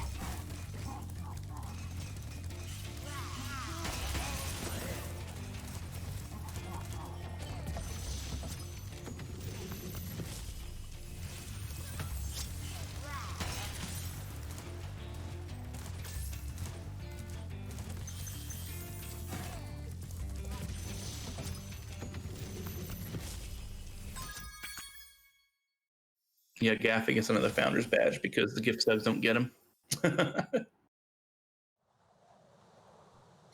Halo Boy has single-handedly prevented all the gifted subbers from getting founders badges. I mean, they just have to subscribe on their own. I don't think they can though, because they're already subbed. Yeah, you can. You can just like pay it forward Oh, okay, fair enough then. on Twitch, or you can just like continue the sub, and that gets you the founder's badge, even if you were gifted, because one other person did. But anyway, to the race. You know, Dr. House getting Cletus, which is our guy, as you just saw, and he does get the fly-in skip from Misty Bog. It's very nice. And we're going to see Dr. House a little bit, you know, using these out-of-bounds rocks to just skip having to jump down and deal with some pigs.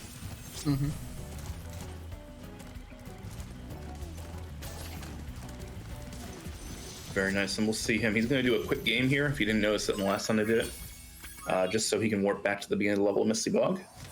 It will refill his sparks, which is always nice. But more importantly, it'll put him closer to the other two dragons, because Misty Bog is just a very big level, and the dragons are spread out. Yeah. And so it's just easier for us to do the quick game and come back rather than running all the way over here from the dragon he just collected. Yeah, pretty much. We are going to see House take on Guantanamo. He had a little trouble last time, but he did get through with no sparks. We'll see how he gets through this time. Dodging some frogs. Very nice. Ooh, House is good. perfect through Guantanamo. The weird thing about some of the levels in Spyro is that they're shaped where the opener is just a straight line, but then there are some splits down the middle, and this one especially is basically T-shaped, where you have your route and then it just splits off into two. So the quick game just makes it a lot easier for us to get back to that lane without. And I think it's the Bob he's referring to. Yes. Who's on Terrace Village, which is pretty linear. Yeah. And there's not very many dragons in Terrace Village, so it's very quick. He got that dragon. He gets this dragon over here, and he's done. You know, Cypern here. That's it. That's Terrace Village. No worrying about cycles, no collecting gem chests. Very nice in 80 Dragon. Mm-hmm.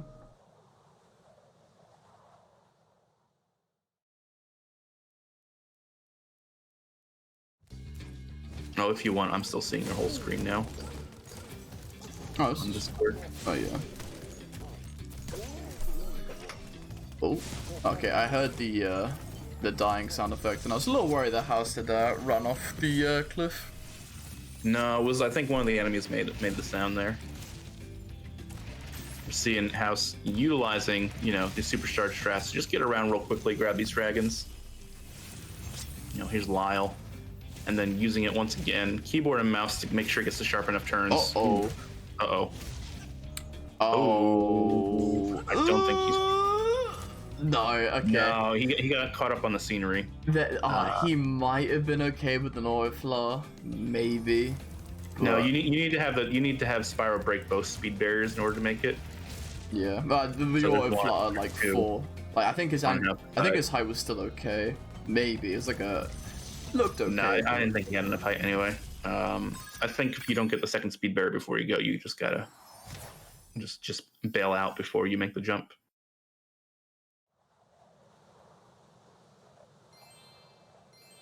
Once Ingrafsu clicked the level, we're gonna see him in just a moment take on Guantanamo. He was perfect through Guantanamo in race number 1.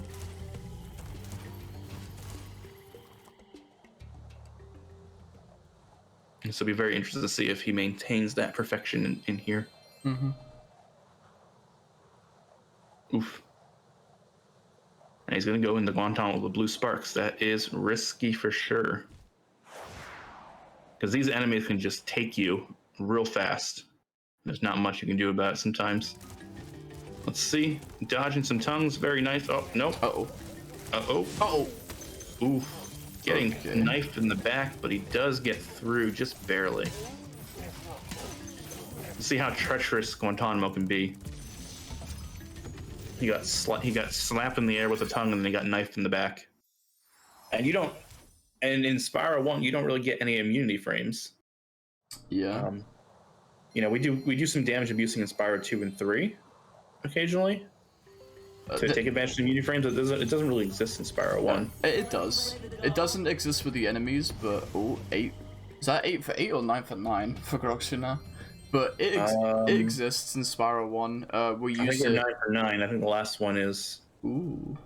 in Dreamweavers. But yeah, it exists for Spyro 1. We use it to go through the fireworks chests. It's not really present with enemies, I think, in 2 or 3, but the concept of using iframes to charge through like firework crates is a thing across the trilogy. Yeah. Ooh, Groxu. Well, yeah, I mean, we do some damage abusing for like environmental movement, like, you know, going in the acid to get across the acid lake. Grox having a little bit of trouble with the turnarounds, but you know, go ahead and get Lyle. We'll see here if he can get through without any shenanigans. Oh. And this supercharge ramp is sometimes finicky too. Yeah. Let's see. Very close, but he is going to make it. Let's see Dr. House entering Dark Passage.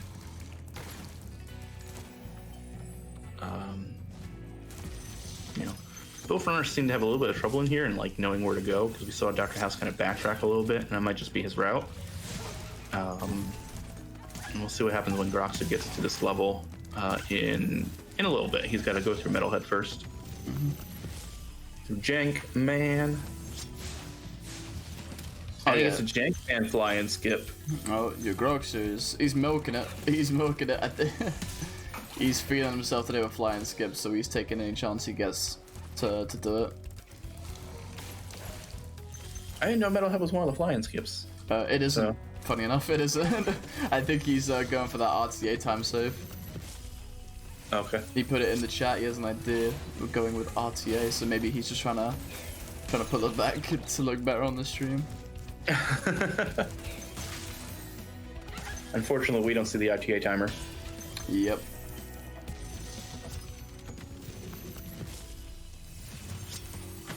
I guess maybe he's thinking, let me just get side by side with House Yeah. on stream. And he's not doing too bad of a job. I mean, House is going to be leaving the level, but Grox should be on his way in.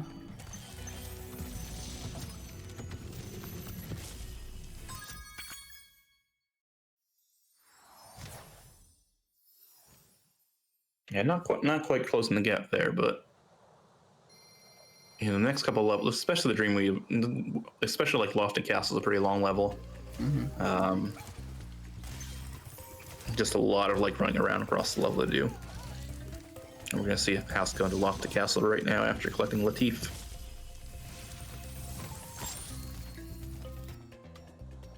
And we'll see if House is smart enough to grab the Red Spring chest this time, the Unicorn chest, Oh, yeah.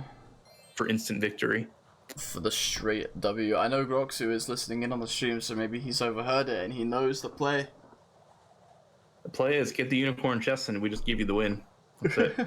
We just give you the 2 out of 3, call it GG's, Just and a then double, pack up. just a W. All right, well, interesting to see if Groxu does the same like kind of routing issue he had last time in this level, or if he knows where he wants to go this time and doesn't get lost. Let's see. Does House? I think there it is, right there. Oh no, House! No, House! Uh-oh. You got another shot. Oh, Dr. House. disappointing.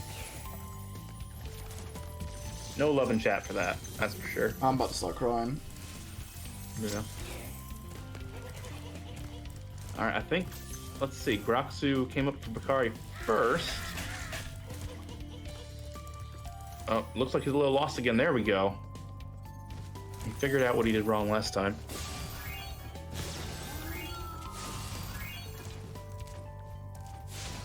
So that's gonna give him some time saves. I think his route is faster than whatever House used. Yeah, I think Groxu House definitely... runs all the way down here and then runs all the way back. Right, I think Groxu's definitely got that play.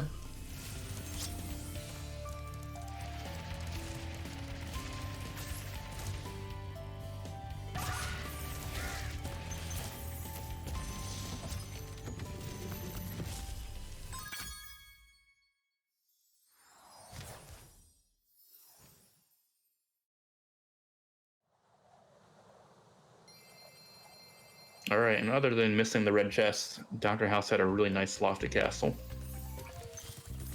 If we can call it nice. I know, not that they didn't get the He red had spring a chest. tragic lofty castle. Yeah, it was disgraceful. I think it's yeah.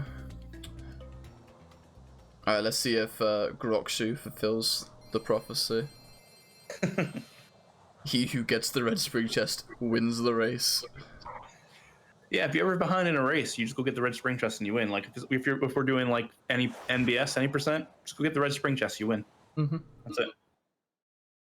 You know, future racers out there, you could go all in on that strategy. I promise you could be an hour behind in that race. You get that red spring chest, you Wouldn't win. matter. It's instant win. So we'll see if Groxu takes the opportunity to take the instant win here. All right, there it is, the red spring chest. Alright, Come on, maybe he Groxu. might get on the way back. Might get on the way back. Oh my Does god. not take the win. I'm gonna cry. I guess he wants to lose with grace. I don't know. Must have gone out of style, maybe. For me, it's win at any cost. I would go get the red spring chest if I was behind. Yeah, I would ignore the dragons at that point. Bomber right for the red spring chest. Yeah. The route should be you do the out of bounds and then just go to Dreamweavers and just get the Red Spring chest and then you win. That is unicorn percent. We have two categories: it's unicorn percent and unicorn percent MBS. I'm gonna run both those categories full time. I think we all should too. Unicorn percent tournament. Yo, Yep. alright. We'll book it in. I know we were talking about an MBS tournament, but forget that. Let's just do a unicorn percent. tournament. MBS, bad category, but unicorn percent though. Ooh, Ooh. that's the sauce right there. I think House is actually closing up. He's on the last level, the penultimate. He's in the last segment. level, the penultimate level. Yeah, Well, kind of the ultimate level because just got to exit and grab a dragon. right. Grox's still got to go ahead and defeat Jax or give him some side eye anyway. Give him the dodgy look Jax around some the side corner. eye, and then he's got to go into the level the house is in. Yeah. Gaffy's in for unicorn percent. All right. 16 people, single elimination knockout tournament. Yo. I'm in. Sign up now. All right. You know, a tournament is something we were talking about for the fall anyway. We'll have to talk about it more in the Discord, but that would be an exciting thing to do. Yeah, we definitely want Maybe in to. conjunction with Spyrothon or opposed to Spyrothon or just because we want to do it ourselves. I think it'd be nice to do it ourselves. That way we have like kind of freedom of scheduling. I think. Oh, yeah. We want to definitely do it. We don't know what the most popular category is, as in right now, but we are 100% gonna run a tournament in the future, without a doubt. We Well, just need to find out. everyone's run MBS at one point or another in their lives. That's true. So we'll do it one for PC, one for console. Oh, that's Oh, no, so got to. rough. But yeah, 16 for PC, 8 for console. Because I don't know there's 16 console runners, but I think there's definitely 8 Yeah. because I'm one of them. Oh, yo. Yup. I feel. With my 40-something placement in MBS. hey, you run it. It's happy days. Happy days. You might show up for the tournament too. You never know. Ooh, House coming up to the end here. All right, gonna be time right here after he collects his Mazzy. Hey. There we go, 30-38 for House as he will win race number 2. We are playing race number 3, Dragons and Bandicoots. All right. Now, I can imagine both runners again are not going to be too happy with this race because obviously the out of bounds was hell. Yeah. And it's interesting when you look at the times because House and Groxu, they hit a first try, or at least for House anyway, hit a first try in the last race, and it was like 6th or 7th, and he was only about 40 seconds behind his last run. Yeah. So that definitely, I think he played really well in regards to movement and just to overall. He did have that one Yeah, mistake. he had a lot cleaner movement this time around. Didn't take any unnecessary deaths. Yeah, there were the treetops and icy. I forget the name of the level. I guess it was treetops. Where, like there was one death there, but that was about it. Yeah, I think if he didn't have that the out of bounds troubles, it would be maybe a 28. Yeah, quite possible. Yeah. I thought the out of bounds took him about 4 minutes, so or it took House about 4 minutes, so you take 4 minutes off and we're suddenly talking 27 maybe. Yeah. Well, 4 minutes off, let's say. Man's cooking with a 26, which would be record by like a minute and a half, which would be insane. What is Groxu doing? Oh, he had a moment there. He's not gonna make it. Oh, is he gonna try something different? Oh, I think. Where did the supercharge come from? Yeah, I think he activated cheats because I think he knows. Oh, okay, he activated it. I think he's just trying to show off a little bit. Yeah, here we go. Yeah, I was like, what the heck is going on here? Oh, he's just gonna activate some stuff. Yeah, maybe he's gonna show off something cool.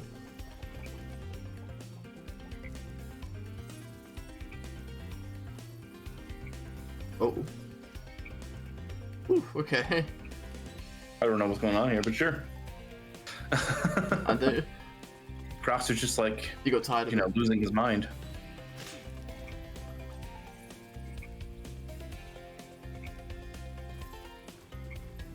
Oh, I think he's is he like experimenting? Like, is he rallying? Mid event, Groxu.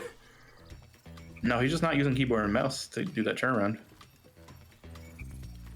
Yeah, because this is like a classic right there. I don't know what's going on. I guess he's just doing his thing. As long as he gets 80 dragons, I guess.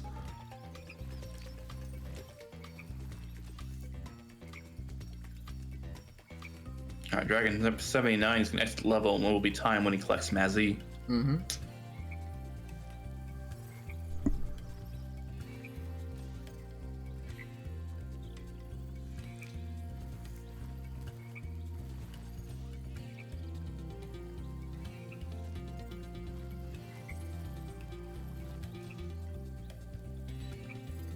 All right, and it'll be time right there, 33:56 for Groxu in race number 2. So we will be going to race number 3. Very exciting. Yeah, this will be a out of 3 event. I'm pretty happy that this is the case too. I can imagine both runners wouldn't be happy ending with that. Peacekeepers out of bounds, so they get another crack at redeeming themselves. Yep. All right. I believe. I think T-Bone, you have to pop out. Yeah, with that, I'm actually have to say Yeah. goodbye. Just poor timing today on a Sunday for me, anyway. But I did have a lot of fun. I will keep an eye on the stream. I think you know, mobile. Yeah. This is very sad. I'm sorry, Grox, so I can't commentate on your third race. Yeah. Sad about. You did a great job I don't today. know, T-Bone. if you want to join Logic on the stream, you can just volunteer, raise your hand. Now is your time. He'll just pull you in. So, think- take my place. Yeah. I mean, there's no taking my place, but you could be on stream for a little bit if you want. But yeah, I will see y'all. You know, good luck to House and Groxu in race 3. Good luck to all of y'all. Thank you for everyone who supported the channel today. And we'll see you next time. I will see you next time anyway. Yeah. Logic's gonna keep going. Bye. All right. Take care, T-Bone. Thank you for the hustle today. Really appreciate the commentary. Yep.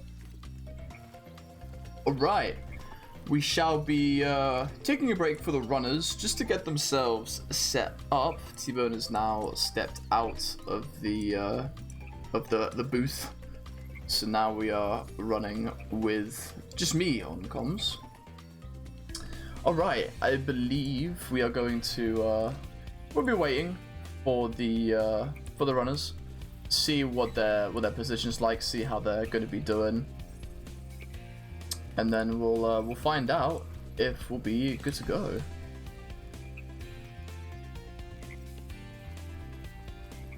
All right, I think again race 2.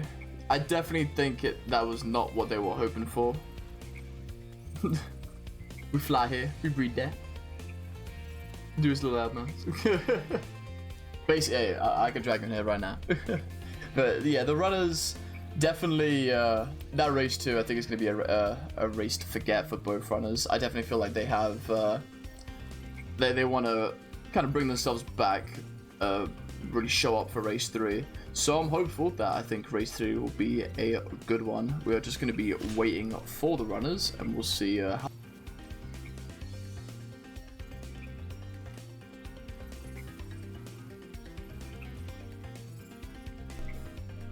All right.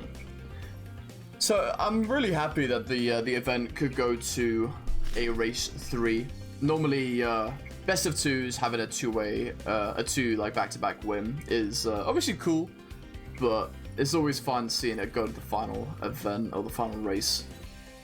And also, I want to give some credit to Groxu. I think man hit until he started going for every flying skip. I think he hit 8 out of 8 optimal flying skips, which is a frame perfect pause on, I believe he is on 50 FPS, which is extremely impressive. It's extremely impressive.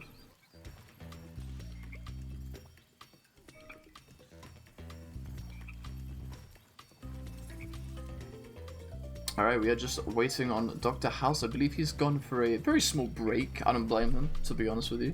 I need to punch in the times for the runners today. Then we'll be going to a race 3.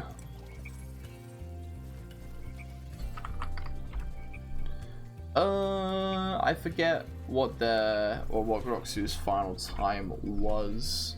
I believe it was a 33.40 or 54, I think. Welcome, Swift Shadow. How you doing? Yeah, we are into a race 3. I don't need it. It's all about the out of bounds.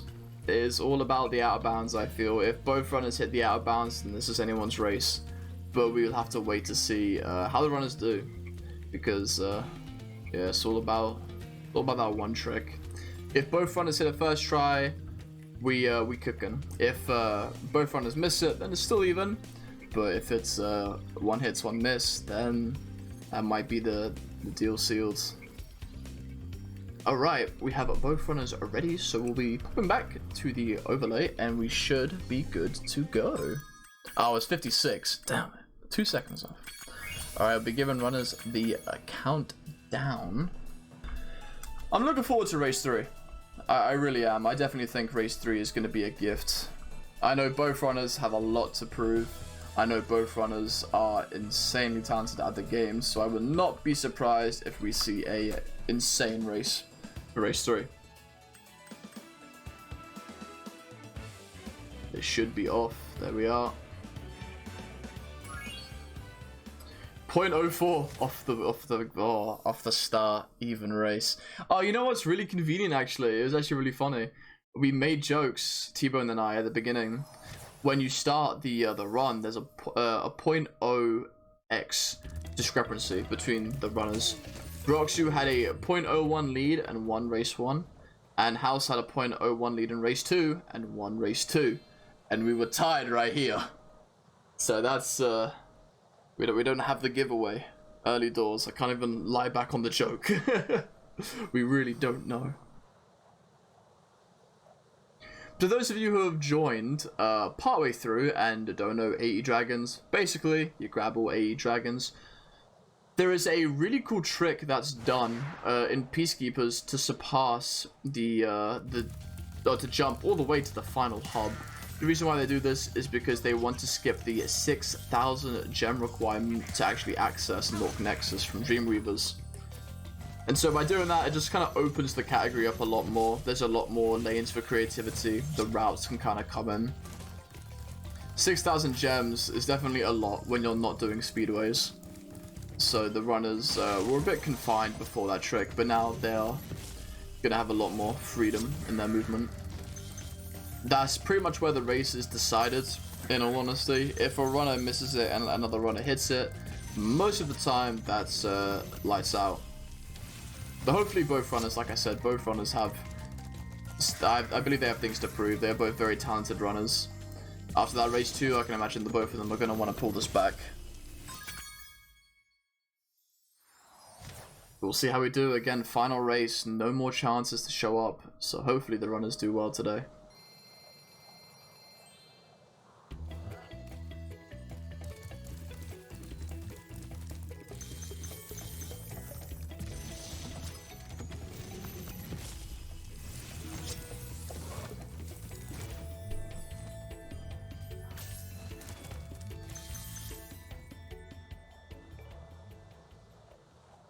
Okay, they're actually... Ooh, this is close.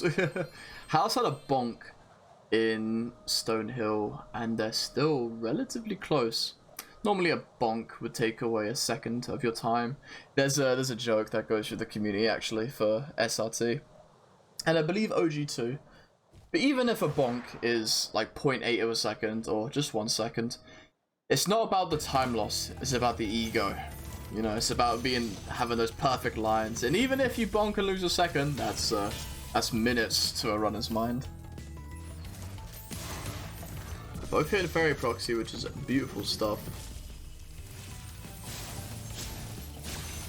House once again opting for the Spring Chest. Loses about 2 seconds to Groxu, but gets more gems. Even though both the runners skip the gem requirement to enter Nork Nexus, they still need 1,200 gems for later in the run when they want to leave Peacekeepers. So that's why they're still being a bit gem focused, just to kind of pick up things as they go.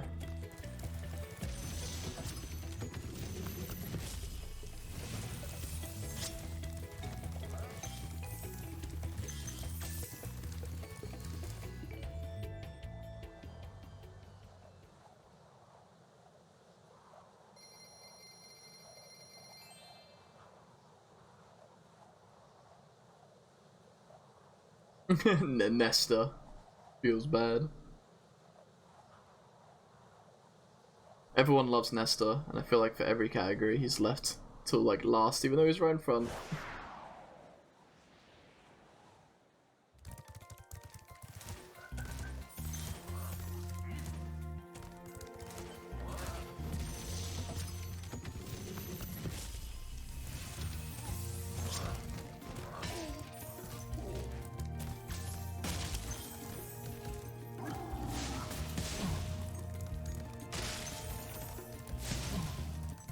I'm curious if the runners quit game, so they wouldn't have to run all the way back up.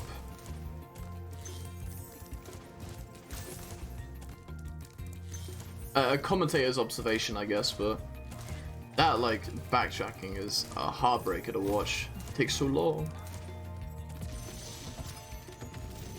Yeah, as stated before, they're hitting the vortex instead of quitting the game, because they need to hit at least one vortex to unlock the boss, which is in Toasty. So we use that vortex, considering the dragon is right next to the vortex compared to every other level. It's just easier for it to be the Dark Hollow vortex that we take. In most categories, the Dark Hollow vortex is the go-to for the requirement.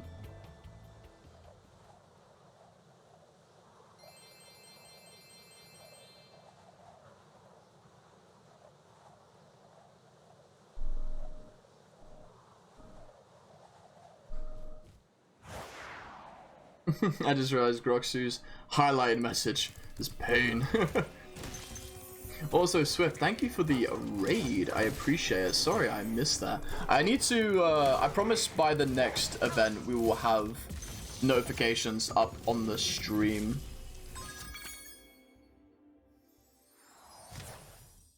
That'll be on my to-do list. And there's Nesta finally being saved. That little jump right there is to prevent a cutscene from being played. There's actually a trigger on the floor for you to actually have like an unskippable cutscene where it's basically Nesta telling you like find the dragons to beat Gnasty Gnorc. Because we do that jump before we grab him, we're actually able to skip that little cutscene. Saves a good bit of time, and is actually utilized later in the run too, which saves a big wad of time as well.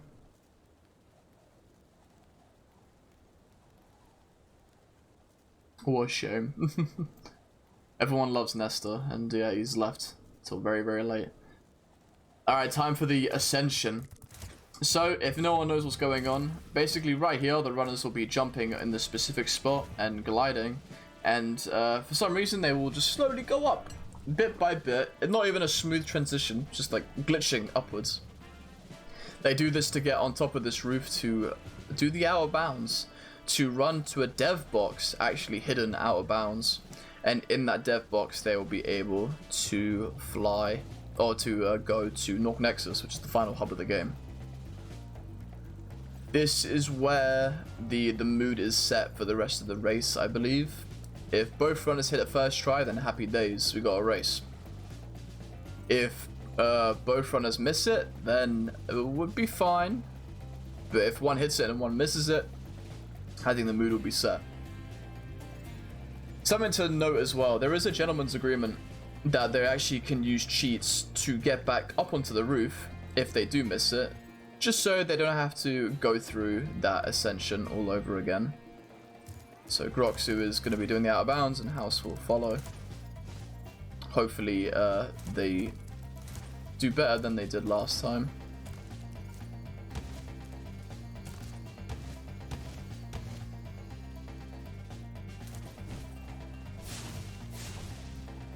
Oh, Groxu missing it, and House messed it up too.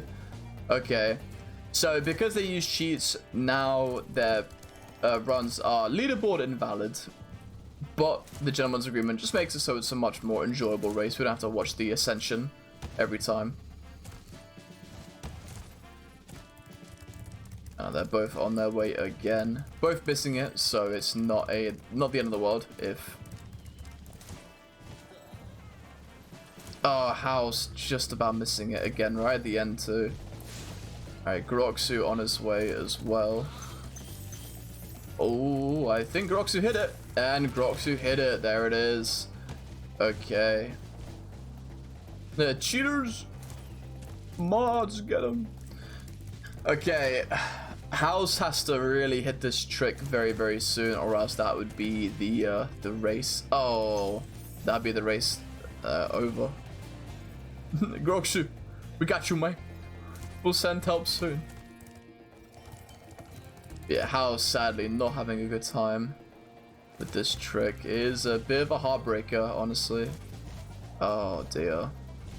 Yeah, this is the mood setting we were talking about. Groxu is now in Nork Nexus, which is the final hub of the game, and is able to clear up and skip the gem requirement. However, House is still struggling, sadly.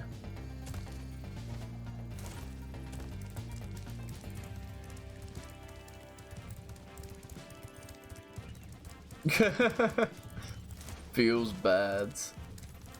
Oh, and there it is for House, I believe. Yep, there we go.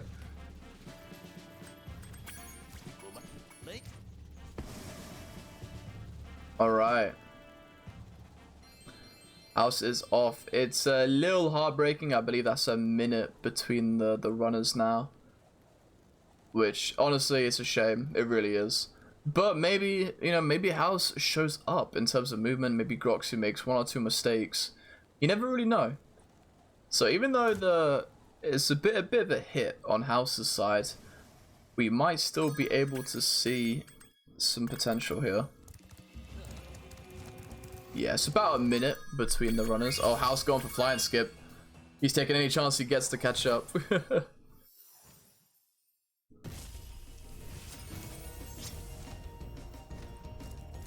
Okay, switching the audio over, there we go. Right. The reason why they're hitting the vortexes here is because the requirement to open the rest of the levels in the hub is actually to hit the vortexes. The gates wouldn't open otherwise.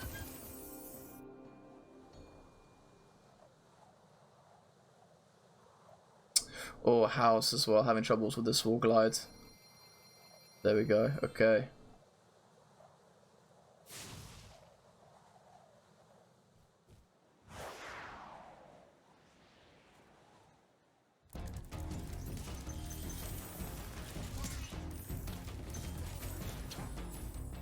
Oh, House. Alright. I'm a little worried for House. No fodder is a little dangerous, I think, going into Twilight Harbor. Twilight Harbor is a very aggressive stage, just because of the amount of enemies that can kind of snipe you. Or the TNT barrels being a little difficult. House actually going for flying skip to get his fodder back and catch up as well with RTA, which is very cool. Again, for those who don't know, a flying skip is when a runner pauses on the same frame they interact with the load zone for the level. And by doing that, you're basically tricking the game into thinking that you're already in the level, and then you're able to quit game and load it, which will load you immediately into the level and skip the entry level load. House going, oh, there we go. Groxu got it too for Nasty Nork. There are some levels where it's actually beneficial for your loadless timer to do that, not just for RTA. Because during loading of the level, Sparrow does a little like fancy fly and does like a I don't know, he does like a 360 of sorts. And in that, ooh, and in that he, oh my god, the terrain killing House here. And in doing that, you the loadless timer actually starts ticking early before you can even control Spyro. So the flying skip mitigates that and saves you about 3 to 4 seconds.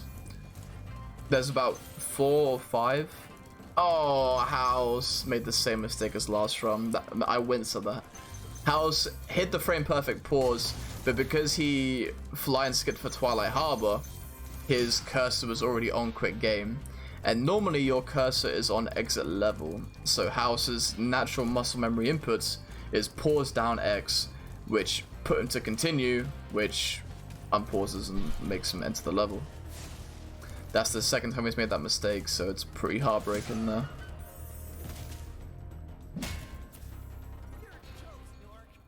Also, I think my favorite part about the run that I think about it is you free Nestor, whose entire message is to save the dragons first, and then you can fight Nork. And we kind of just ignore him and go to Nork Nexus and go beat up Nork anyway. Sorry, Nestor.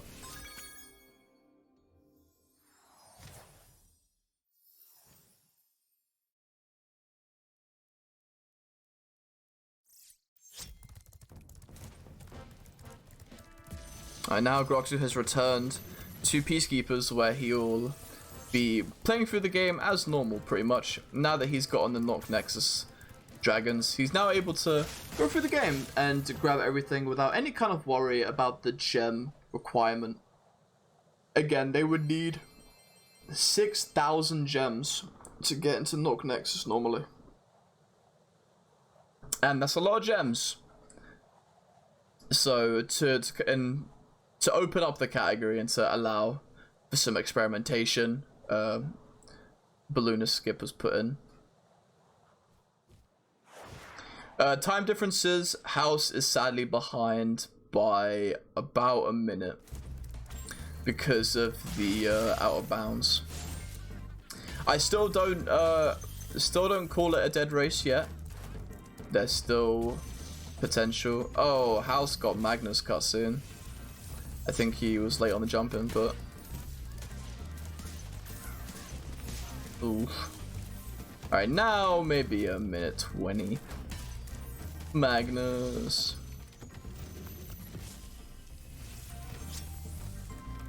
The run is about 45 to 50 minutes long, and the loadless timer, which is the timers on the screen, is about 28 minutes. 28:02 is record, but this will probably be a 30-minute race if you're looking at the timer.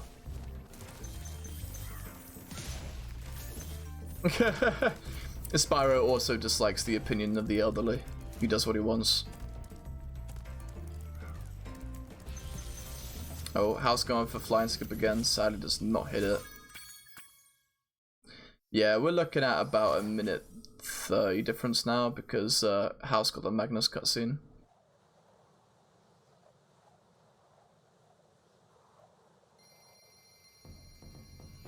He's ages. That's true, now that I think about it. All the dragons are male. What's that about, Toys of Bob? What's that about? Get him in here. A Toys of Bob representative in the chat right now. For sure, Prince. For sure. I definitely think that House is very, very capable of bringing it back. Yeah, Groxu would have to have a couple blunders in his play. But I think House could at least bring the gap closer.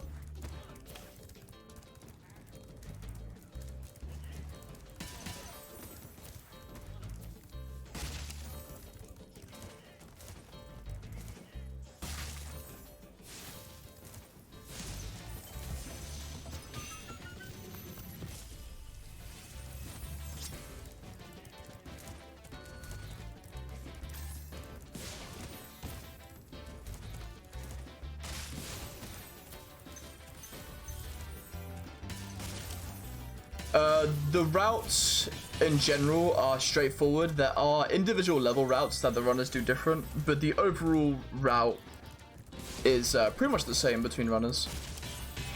Their in-level routes can differ though. There are some differences between the runners. The difference in the runners is actually their bits of movement in between. There's a House getting Flying Skip. This is where it's important too. You lose about 4 seconds not hitting it here.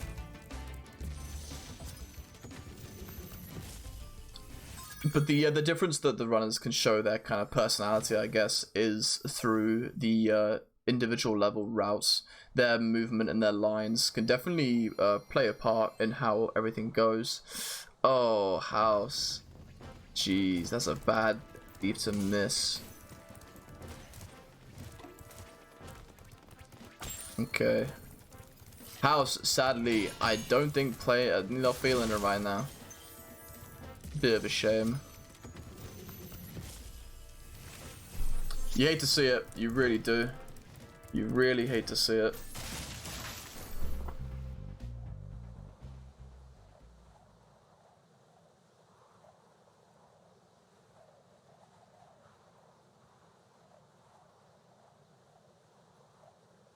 Yeah, 80 Dragons is a really enjoyable run. It was being discussed earlier in the stream, but 80 Dragons is part of the miscellaneous category list. However, it serves as the middle ground in terms of speedrunning Spyro 1. 80% being the bare minimum and 120% being the maximum. 80 Dragons is that nice, it's the sweet spot in the middle, where we're able to breeze through the levels as fast as possible, like any percent. However, incorporate some personal routes or some experimenting routes to collect things required to meet requirements. So it is an enjoyable watch for sure. Definitely one of the cooler categories that the game has to offer.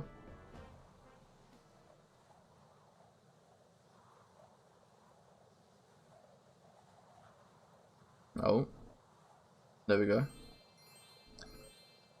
Groxu tabbing out, which is why his game is freezing up. That is not on my end, so I apologize for that.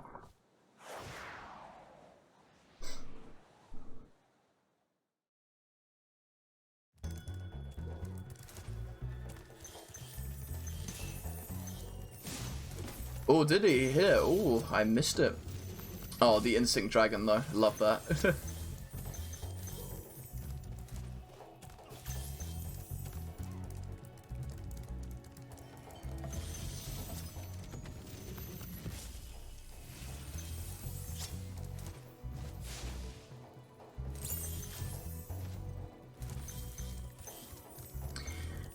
How many people need to do a blindfolded run to become an official Miss category? I think it's just about the, I think it's a case by case kind of deal. I don't have the numbers in front of me. I don't moderate anything, so I really can't say.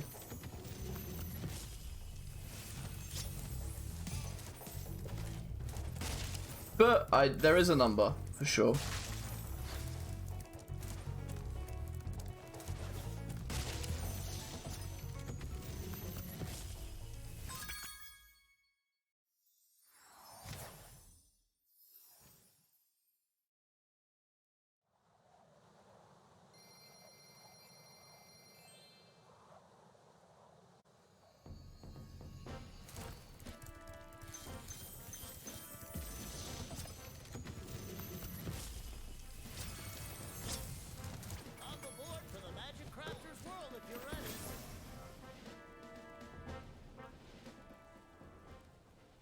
Oh, they made it.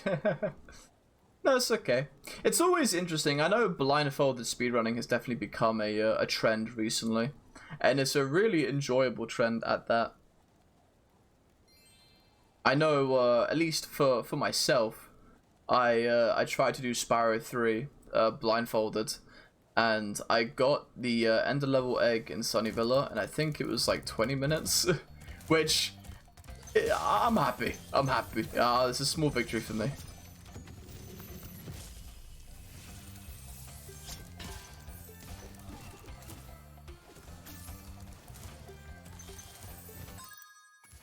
Oh, Grox is sadly not hitting the flying skip there. Alpine is one where it actually matters quite a bit because it's you actually get good on cycles.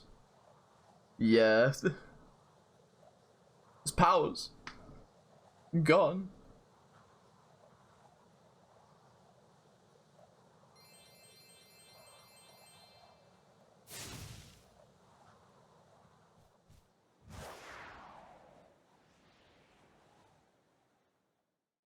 Well, if you're going to be doing the routing, I guess it's for you to find out. I reckon it'll be a fun trip though.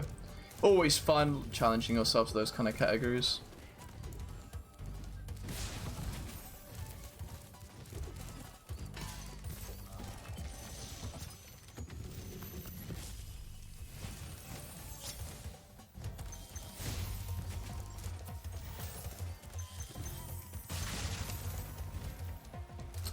Groxu might be a little late. Okay, he's opting to go around. Going around is as good as waiting for the platform. Oh, House hitting it. Okay, very nice, very nice.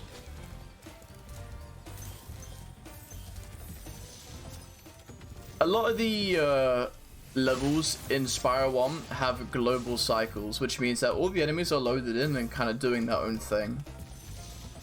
So all the wizards that move the terrain are already moving the terrain as we speak, and as they're at the start of the level.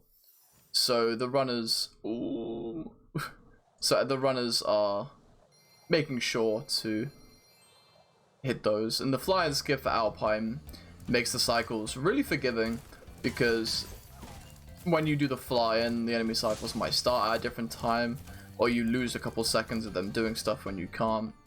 But the fly and skip means that everything happens at once, which kind of lines up perfectly for us.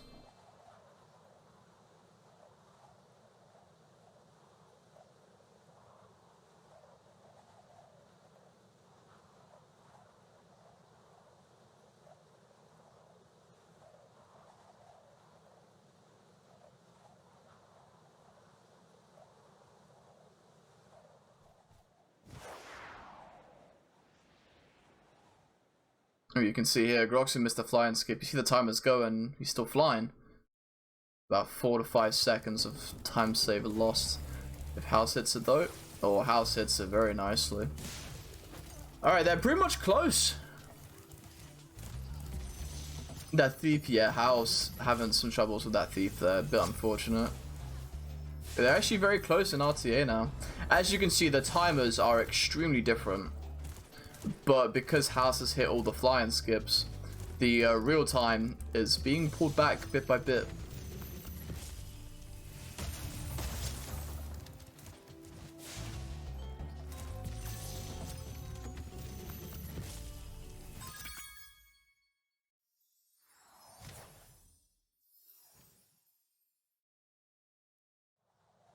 Okay, yeah, about minute 56 between the runners. House sadly not having a good time with the Peacekeepers outbounds. And Groxu is showing no signs of slowing down.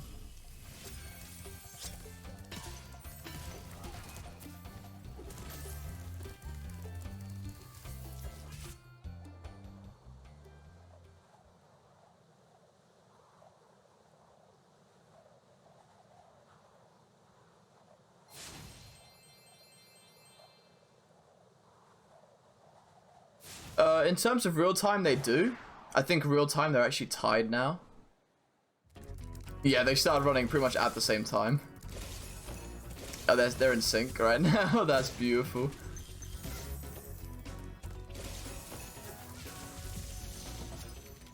In terms of loadless, it makes up some time in a few spots, but it's about 4 seconds in the most optimal scenarios.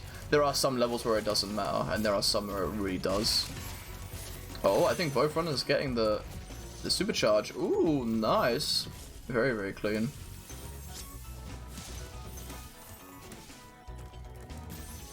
Okay. Good stuff from both runners, carrying the supercharge all the way up there. Yeah, 2-minute difference, loadless between the runners. But RTA is almost identical, which is always sick to see.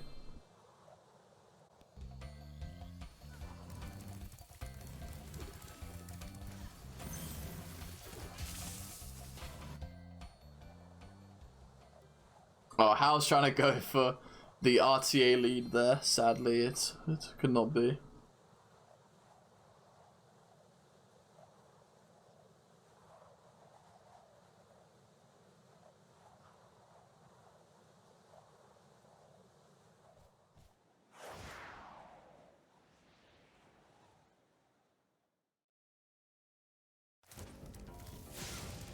Yeah, that was an insanely close comparison there.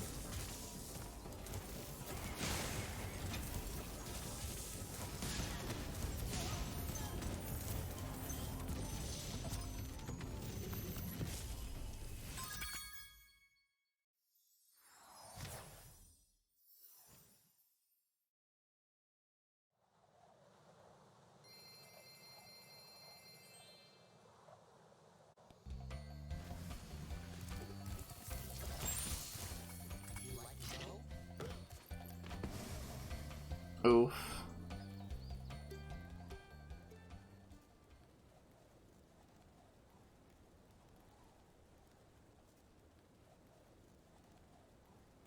Alright, yeah, this Groxu has been playing so well. It's been a treat to watch, honestly. House is playing decently, but just the way that Groxu is playing just really is giving House no wiggle room here.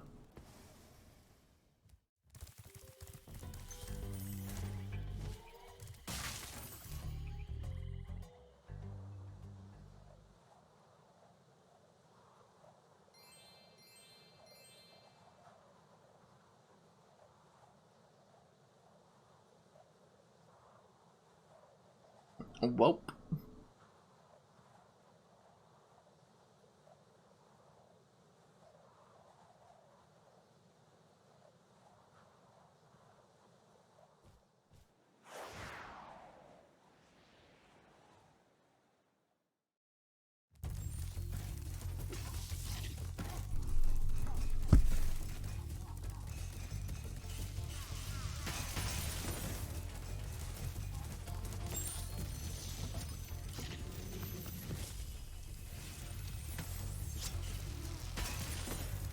Groxu is actually a very new runner. I believe he entered the community, I think maybe the same time I did or a little earlier. And he has been taking everything by storm. Sparrow 2 has been his like main game, but he's been ripping games apart. He is known as the strat maestro, the routing mastermind of the community. He like for Sparrow 2 especially, he knows what's up.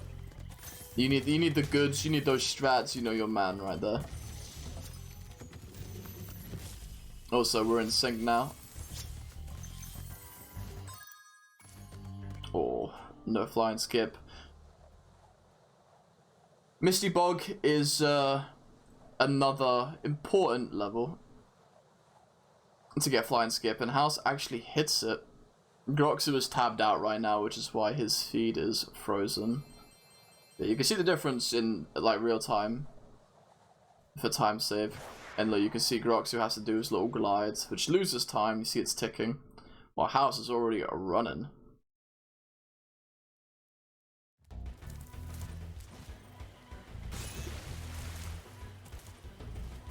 Yeah, 8 months. I think I think Groxu and I started at the same time. It's January of 2021. Yeah, wow. It's already September. Oh god. Oh god. It's already September. Jeez.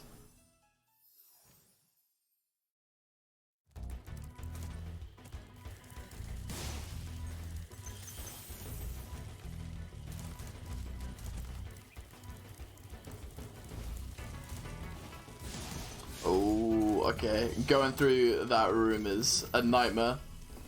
I'm thankful that both the runners quit game so they can get sparks back, because having no sparks for that room is terrifying. Yeah, Groxu is really like brought everything together, Gafu. He is insane.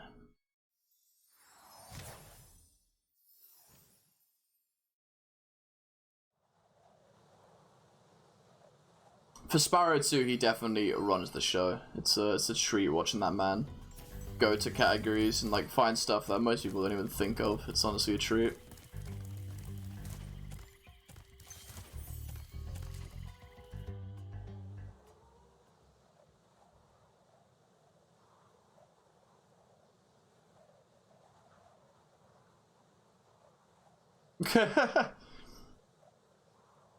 Yeah, I think we both stupid, but it's a nicer way to put it, I suppose.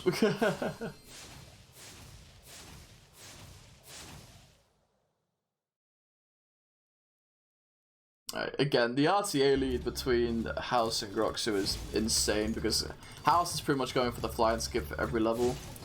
It doesn't really help him in regards to loadless timer, but it helps him in terms of the real time.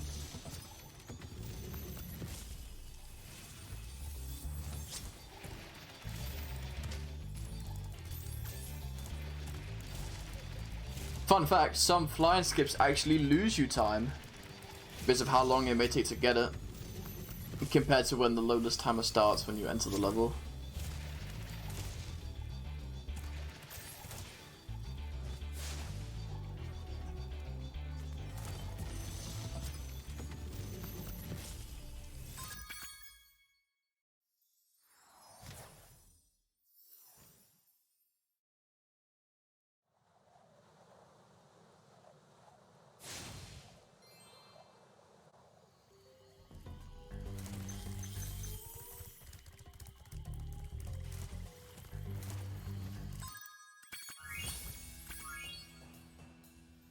Oh, Grox are hitting it for Metalhead.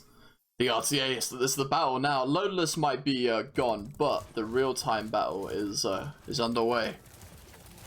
House has hit a lot more flying scripts than Groxu this run.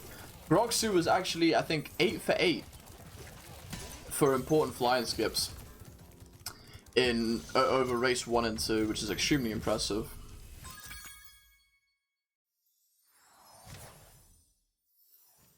You got that by 0.3. Let's go.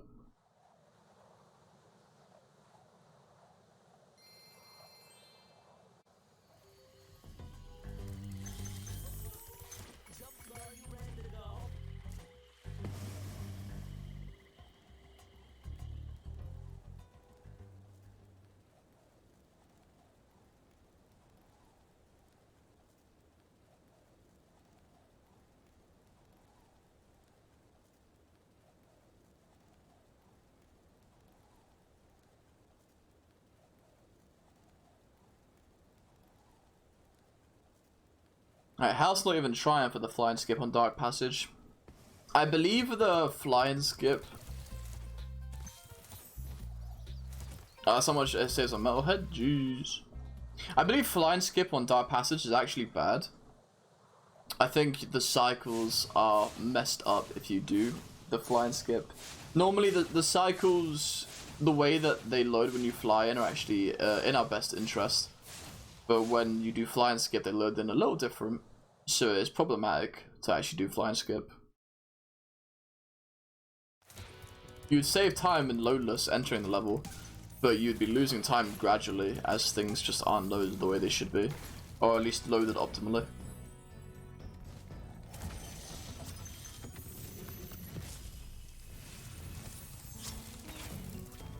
This is an instance of the runners actually having different routes through the level. House opts to glide down to the side passage early, whereas Groxu opts to do that later. I believe Groxu's route is a little faster.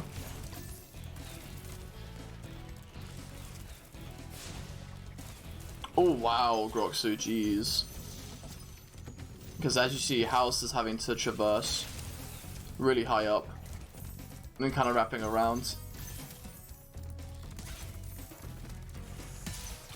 So right here where House is, this is where Groxu would end, but because House left the Ender level dragon, he actually has to run through this small small side passage here to get to the main dragon.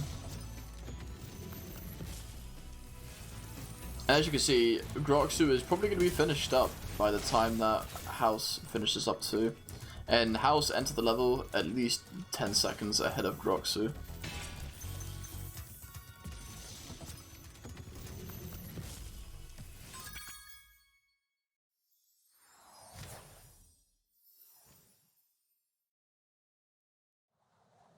So a cool little instance of different routes there.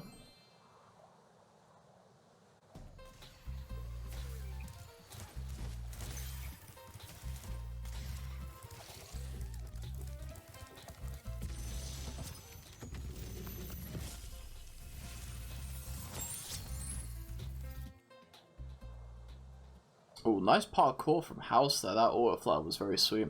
Alright, do they go for the red spring chest? I swear I'm gonna cry if they don't.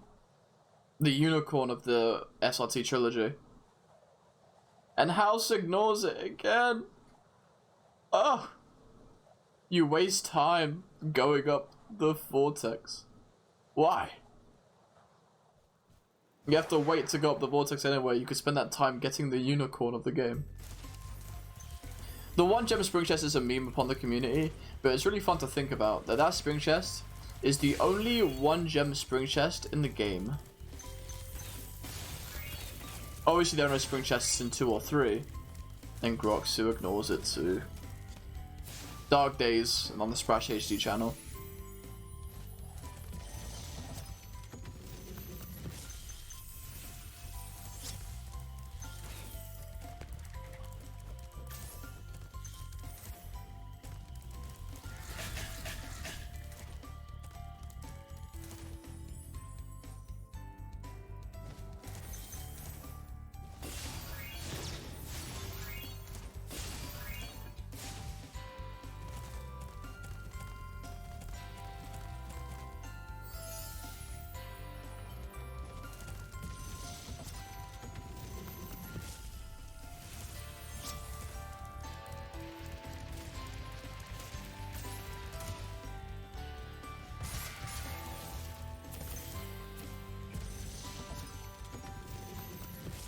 Oh, I think House got flying skip for Sharks too. Oof. In terms of real time, House is actually in the lead, but in terms of loadless, it's very much the opposite.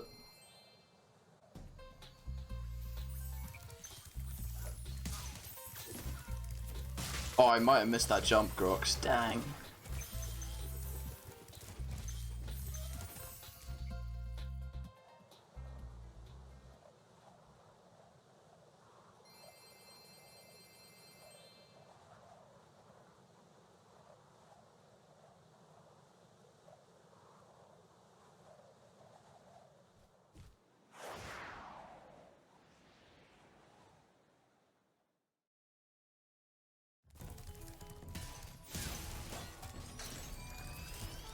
Alright, House will now be heading over to the last level of the run, the penultimate segment.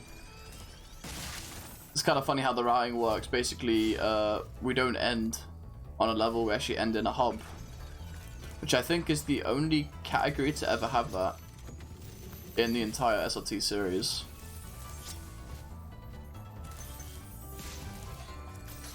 It's actually really interesting. Oh, alright, last time Groxu did that auto hover there, he actually got knocked off the side. I'm happy that wasn't the case here.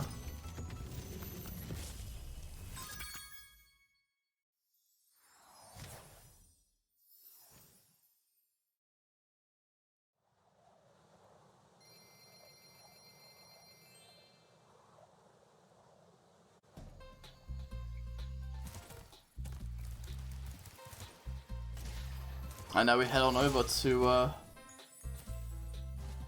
Haunted Towers. Which House is already in. I forgot House has such a lead in real time. Alright, Groxu should hopefully have sub 30. If everything goes well. House might have a mid 31.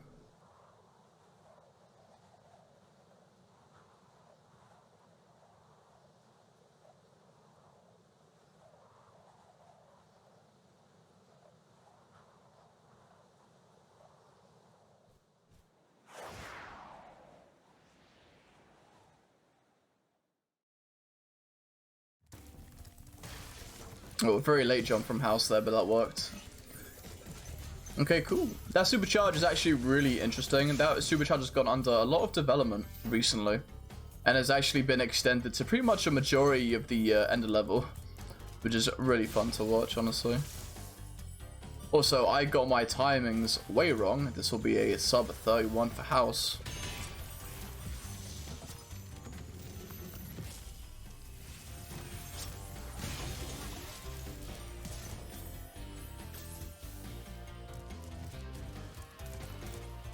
Alright, that is GG for House right there. Oh, House. The cutscene. House. House. The cutscene. The time is still going, House. Did you skip it? There we go. 31:08. It would have been a sub 31, but he let the cutscene play out. Alright, GG to House.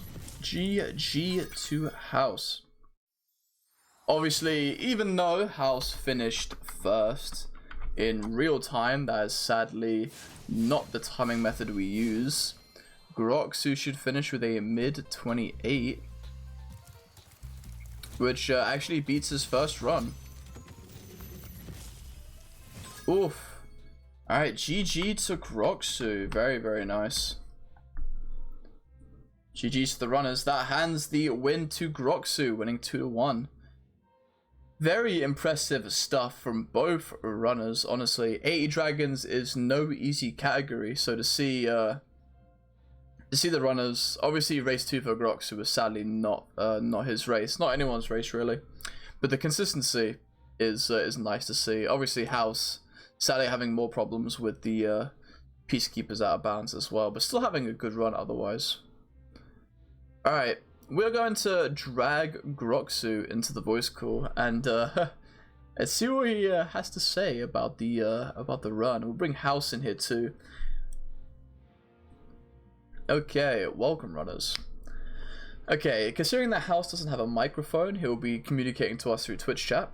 But Groxu, if you don't mind, how you feeling, boss? How do you feel like you did?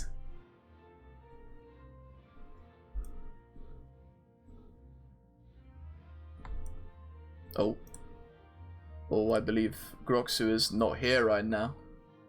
Hello, Oh. I went for my dinner because I'm hungry. Oh, hello. Okay, welcome back. All right, Groxu, how you feeling? How'd you feel you did today? Well, I felt as good as a man who fails out of bounds constantly can feel. Oh. So good, very good.